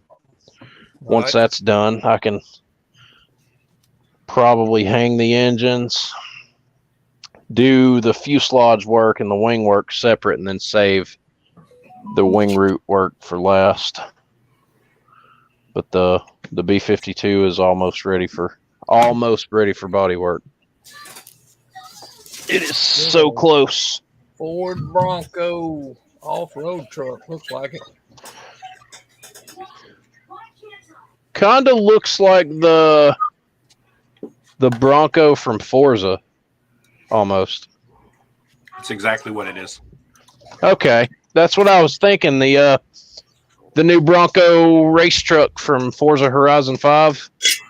What is it, an RTR or something like that? Let's see.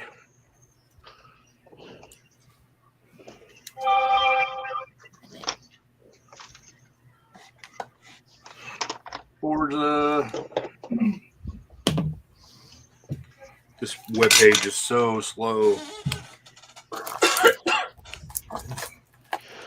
Yeah, if you're ever on Forza or anything and you want to play, just let me know and we'll link up sometime. Oh, hell yeah. I play the hell out of it. I love Forza. Yeah. I was watching some gameplay the other day on Gran Turismo 7, and somebody made a comment or whatever that that game will always be second place as long as Forza existed. I got a kick out of it because I love both of them. I play Gran Turismo as well.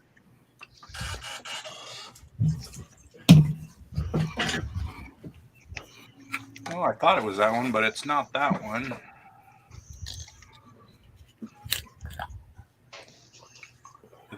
There's got to be another one. Oh, maybe not. I'm sure it's the Forza one. I just don't remember where I got it. Yeah.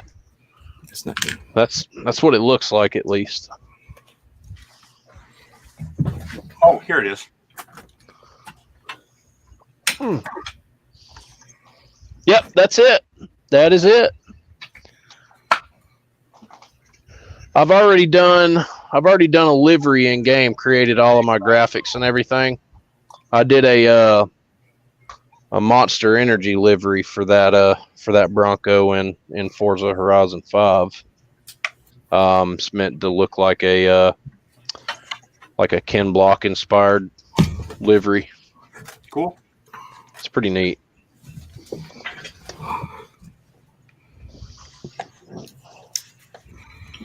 All right, Jen. So I guess we're wrapping it up then.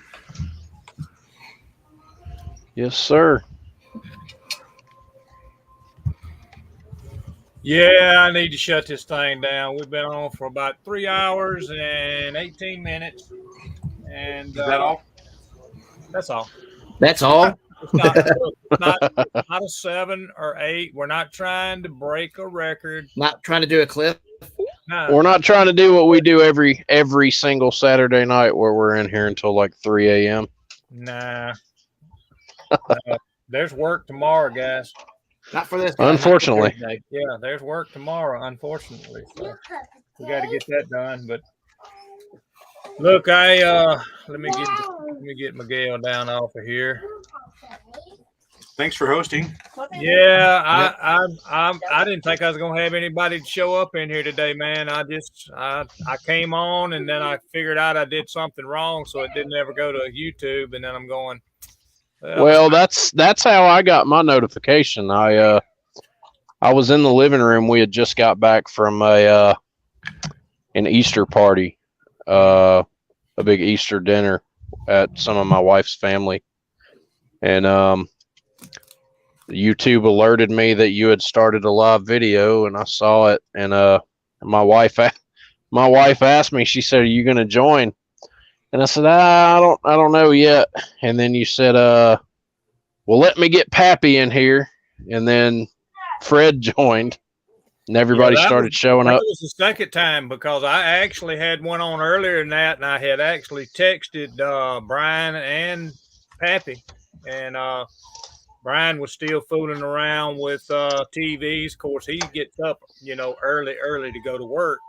Yeah. And I wasn't thinking about that, but Fred said he ain't had no bench time. He was out in the garage painting parts, and I said, well, I'm going to get back on for a few minutes. Next thing, he jumped on, and everybody started coming in. So, but I mean, I had to redo it, because when I first came on, I didn't set a time on it for it to actually, alert everybody and let them know it was going to be a live on here. But anyway. Yeah. But we managed to get Hang it on, I'll watch it in just a few. So, but guys, I appreciate y'all stepping in and visiting. And Miguel, double thumbs up, my brother. And I'm telling you, we're gonna get some stuff. I'm gonna order a few things from you next Friday, probably, and especially some of those wheels I was talking that you got on Frizzo's little car. Oh yeah, I'll put those up there. Yeah, they're not up there right now, but I'll put them up there tonight. Are you usually pretty active on Instagram, Miguel? Yeah, I post. There's rarely a day when I don't post something. Okay. And this is your Devil Dog Gaming page, right? Mm-hmm. Devil Dog Okay. Game. Okay. I'm gonna get up with you here in just a little bit on there about that visor, and you can tell me what I need to do to or when I need to do it to get it off of you, because I know you were talking about getting measurements and stuff and want to make sure that it fits. And yep, if you got to crack open one of your Peterbilt kits or whatever to make sure that everything if you give me correctly. Those two measurements you were talking about, I should be good to go. I'll print one and then I'll test fit it, and then if it works, I'll send it to you, and if not, I'll make adjustments and try again. 5 minutes, you'll have it done. 5 minutes. He'll have it. Yeah, he'll have it printing in the printer in about 5 minutes. That's 20 minutes. He'll have a response and everything. Yeah, a part that small won't take him very long to. No, he won't take him very long to print. He printed all those tires in 2 hours. Yep. Those Pro Street tires and all he made for me, those rally rims, he did them in 2 hours. So. Yeah. But Miguel, when you get a chance, no rush, just send me a email with your number on it. Okay. I'll tell you what. I'll go ahead and get you those measurements while we're in the live. The live won't end when you leave, will it, Terry? If I end the broadcast, it will. Go ahead and measure. Okay. You good? Go ahead. Okay. All right. So what I'm going to do is I'll show you right here real quick. I'll swap cameras. Let me pull him back up here, Miguel. Back up. All right. Let me get backed out. Go here. I'm going to measure from the top of the door right here. I know it's sitting below the roof. Would you rather me go up somewhere in here? Right at the corner of the windshield. So here? Yep. Okay. So corner of the windshield here? Yep. To the corner of the windshield here on the opposite side. Tell you what, we'll just draw a straight line up to the corner of the door.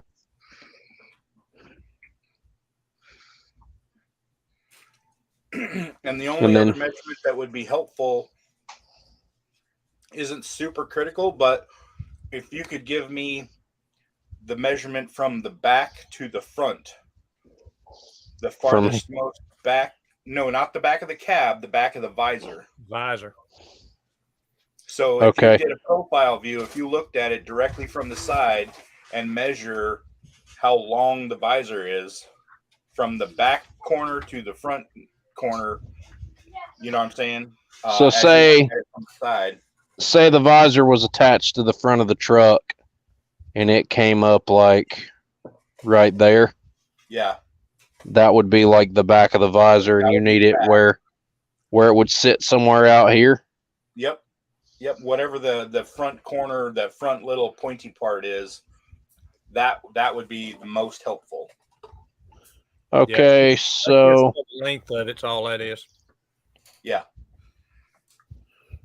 I would feel comfortable somewhere with it sticking about from where it attaches to the truck to where it juts off and stops would be roughly 6.5 millimeters, 7.5 millimeters, somewhere in there would be the distance from where it's actually attached to the front of the cab to where it actually comes off here. Yep. So that would leave you with like that's 6.6. If you go up to like 7.5, somewhere around there, this is 7.4. Yeah. Anywhere between 6.5 and 7.5 millimeters off the cab. Okay, and what's the width at those corners? So the width from those two corners. And just to be clear, I'm not using these to measure the visor. I'm using these to scale my model to the same dimensions so that I can adjust my visor based on the model. Okay. Well, what I was saying earlier is if you're doing this and if you have issues with it or anything, like you were saying earlier, you could get that kit out of your stash and just pop it open and use your cab. Yeah.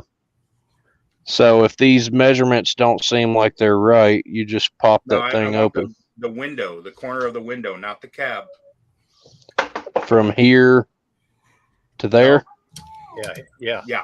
Yep. Okay. So total width from the furthest point of this window along this side to this side over here.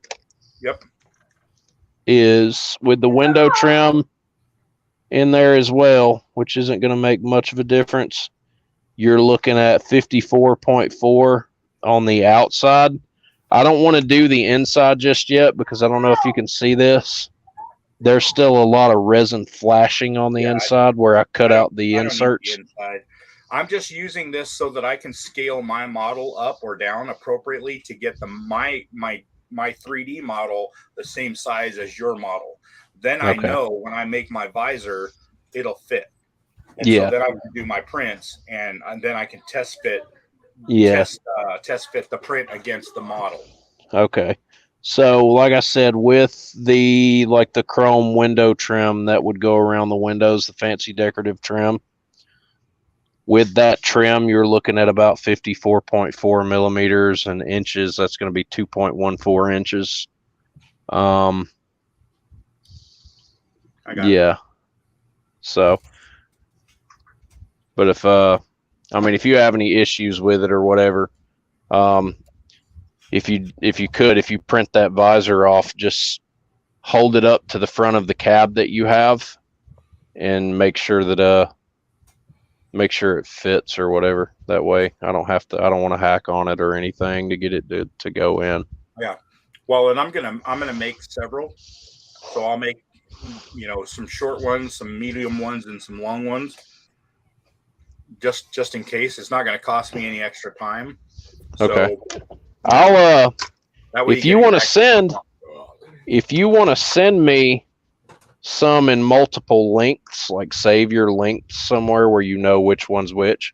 If you will make some in different lengths and send them or whatever, I'll pay extra for them. Because I plan on doing. I'm going to do that anyway. It's not going to cost me more time. Yeah, so. I plan on doing more of these in the future anyway. So yeah. Yeah, I'll send a few. I give her a bath. And you might stick it on there and realize you like the longer one. You know what I mean? Yeah, So, absolutely. Yeah, absolutely. But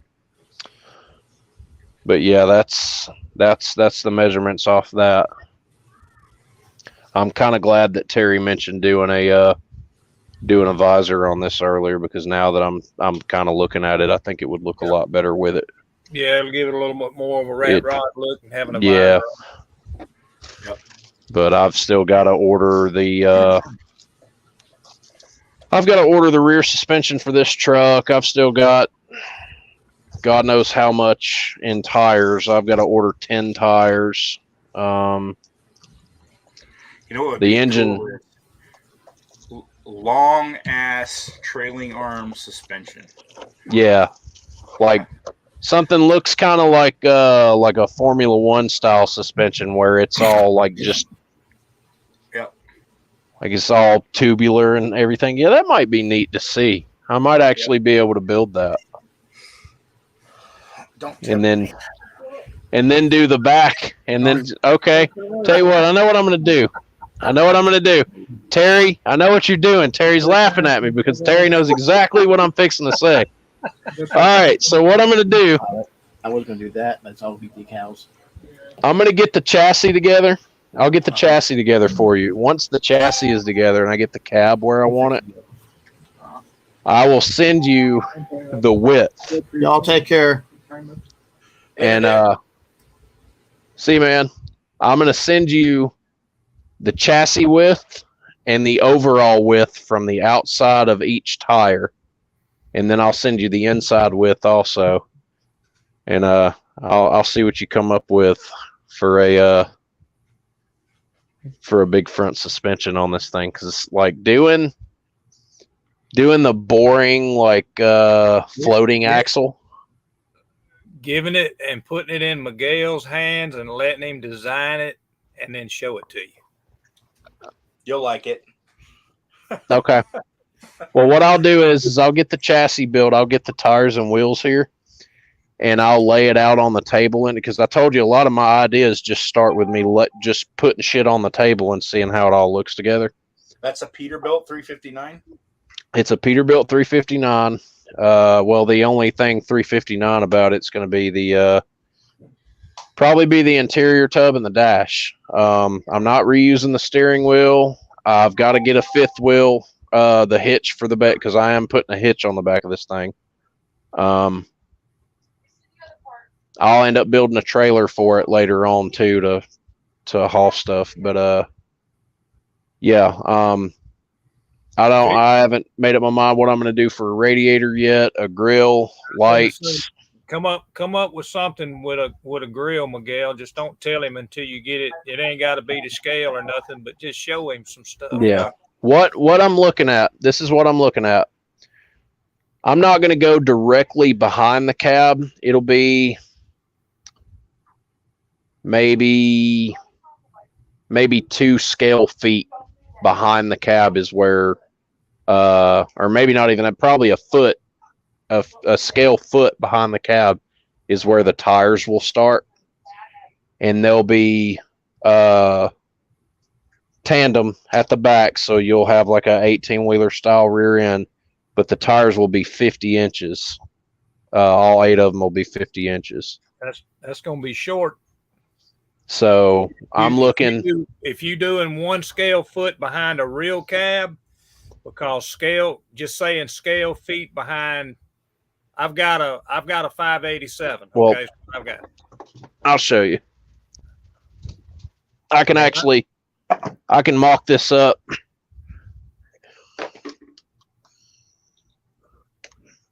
You trying to keep it short though? You don't want it long? No, I don't want it like overly long. Okay. A lot of these tires that I have are all 50 inches, so one of them is going to be mismatched. I only have enough for a set of 4. Yeah. But I'll show you what I'm talking about doing here. I know what you're trying to do. You're trying to keep it within that rat rod look, and pulling that tire close to that cab is going to keep it short because you're going to end up having 4 of them back there.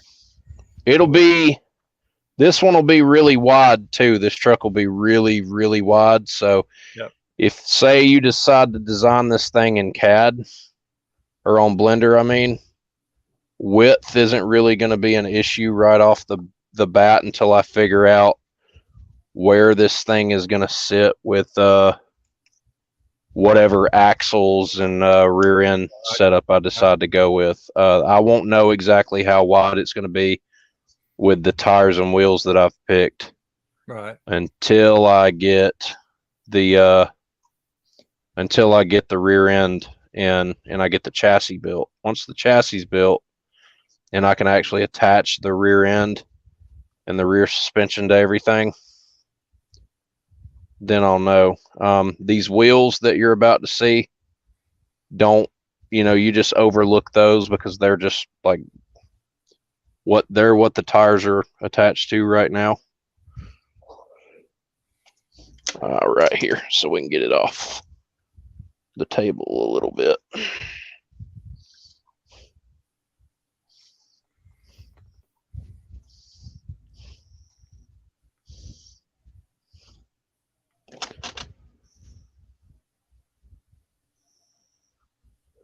There we go. All right. Let me see. Go back, swap my camera again. I hate that I have to do this all the time. Part of the hobby, man. Part of the hobby. So something like that. The chassis railing will come up. I got you. The chassis railing is going to come up right out from underneath the truck in these corners back here. And it's gonna basically turn up kind of like basically like probably a 25, 30 degree angle. Yeah. And then it's going to come up and it's going to flatten out through here. And then my rear end components will actually sandwich to the bottom of it. And then I will put my 5th wheel somewhere up here on top. Whether the 5th wheel is too high or too low, I'm not really worried about it because I can scratch build a trailer to go with this thing, which will have like a gooseneck tongue on it. But that's pretty much. Yeah, now I see why you're talking about an inch or so off the back of the cab. I see it now. Yeah, so that would be like a scale foot, maybe a foot and a half right there. That's in scale would be close to 12, 10, 12 inches. And no sleeper. I'm not doing a sleeper on this. Like I said, I haven't figured out what I'm going to do for a grill, but whatever I do for a grill is going to have to be lower than this line, right? At least keep it as low as this cowl right here. That way, if you were looking out the front of this truck, you would be able to see clean over the front of it. Right. And for me, I don't want a full width grill like what's on the Peterbilt. I like grills like this, where they're narrow. When you're looking at the front of this truck, you're drawing an imaginary V from this point right here and this point forward, where it narrows as it's coming forward. Right. Like an old 30-ish. Yeah, like essentially this line from that point right there actually starts back here to this point up here, where it actually comes in at a V. It doesn't come straight forward. I mean, even the cab has got a slight rake to it, as you can see. Yep. But that's the idea that I have. And then what I'll be doing for the engine and trans, I'll set this phone down for just a second. Take me just a second to get this thing out of the bag for you. Yep. Yeah, Johnny, he's pretty much building a Peterbilt 359 rat rod is what he's doing. What I have here, the engine that I showed you in the LN8000 earlier, that's what this is. Right. This is a Cummins VT903. But this trans is actually an Allison auto. I'm going to be running it with this engine. I know it's going to fall on its face a little bit, but that engine's going to sit back in here like this. And then I'm going to hang. Have you ever heard of Cletus McFarland? Oh yeah. Yep. Have you seen Leroy, his exoskeletal C5 drag car? It's a manual. Yeah, I watch all this videos. Okay. You know how Cletus has the turbos hung on Leroy? How they're set up real high? Okay. Yep. You know how the exhaust is done where they come off the back of the exhaust housing and then they turn straight up? Yeah. Imagine that on this truck when they come off the turbos right in here. They're going to turn straight up a little bit, and there'll be a nice, like a baloney cut on them where it'll face kind of out. Yep. I'll do that. I've got a big ass set of blow off valves too that are going on this thing. These are gigantic blow off valves that I'll be able to use some kind of styrene tube or rod, and I'll be able to turn up with the I'll be able to turn those up with the exhaust pipes as well so that they've got matching angles. And we go from there. But like right now, the idea is to go with a fifth wheel. If I don't do a fifth wheel, I may do some kind of really big wing off the back of this thing. I haven't made up my mind yet. But the wheels that are coming in for it they're not like these. The wheels that are coming in are like some military looking deep dish wheels because this truck's going to be going flat black. I needed something tough looking. Right, I got you. So, but yeah, that's the idea. Now that you know kind of what I'm going for, if you decide to go after this thing in CAD or whatever, you'll know what I'm looking for. As far as measurements go, you already have the cab in your system. As far as measurements go, the tires are exactly 50 inches tall. So that'd be 50 millimeters. And that's the gap that we're running between the tires. There's not going to be a lot of room. Right. That's pretty much where I'm at with it. And like you said, with the front suspension too, doing something similar to that would look a lot better than doing like the floating axle that you see on a lot of big rigs. Oh yeah. It would look a lot more interesting up front to have a suspension like that, or something with like some aggressive coilovers, or whatever we can do. And then, like I said, I'll go with the hard bar suspension on the back because, I mean, it's a convenient suspension setup. It's what's underneath the LN8000.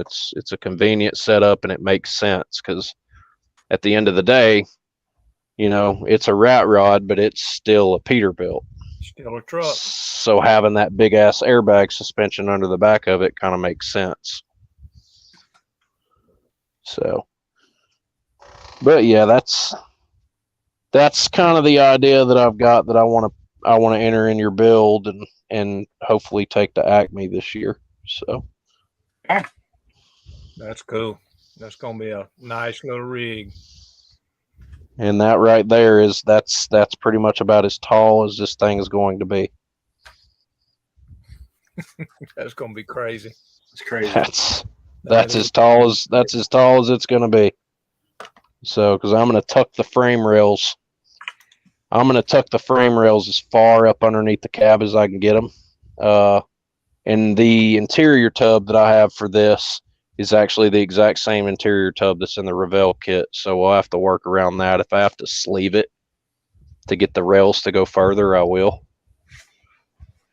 But that's pretty much where we're at with it. Okay. That's cool, buddy. That'll be cool. All right, guys. Yeah. I'm gonna get us out of here, I guess. All right. And, I'll talk to y'all later. I just sent you an email, Miguel, with my number. Okay. All right. I'll shoot you a message on Instagram, Miguel. I'll send you my cell number, and you can shoot me a text if you got any questions or anything. I'm happy to help you out with anything that I can. I appreciate you. I appreciate everything you're doing for all of us, and developing. It's fun for me. I enjoy it. So just don't get comfortable not doing anything, because I imagine we can come up with some more. We appreciate you developing parts and taking time out to help us and stuff. Yep, it really means the world. So, all right, guys, we're gonna help you out with that green stuff. Yeah, I'm okay with that. But I'll shoot you a message here in just a few minutes. Okay. All right, guys, buddy. I appreciate y'all stepping in. Had a lot Yes, sir. of fun tonight. I'm telling you, a lot of fun, especially anytime Miguel steps in here. I'm looking forward to it, especially looking at all this stuff he's making, and it's gonna get real, I guess you'd say, when the cash starts flowing on him. So yeah. But all right. Anyway, we will catch y'all next time, buddy. Happy See you guys. Yeah. Happy Easter. Happy See ya. Easter, y'all too. Bye bye.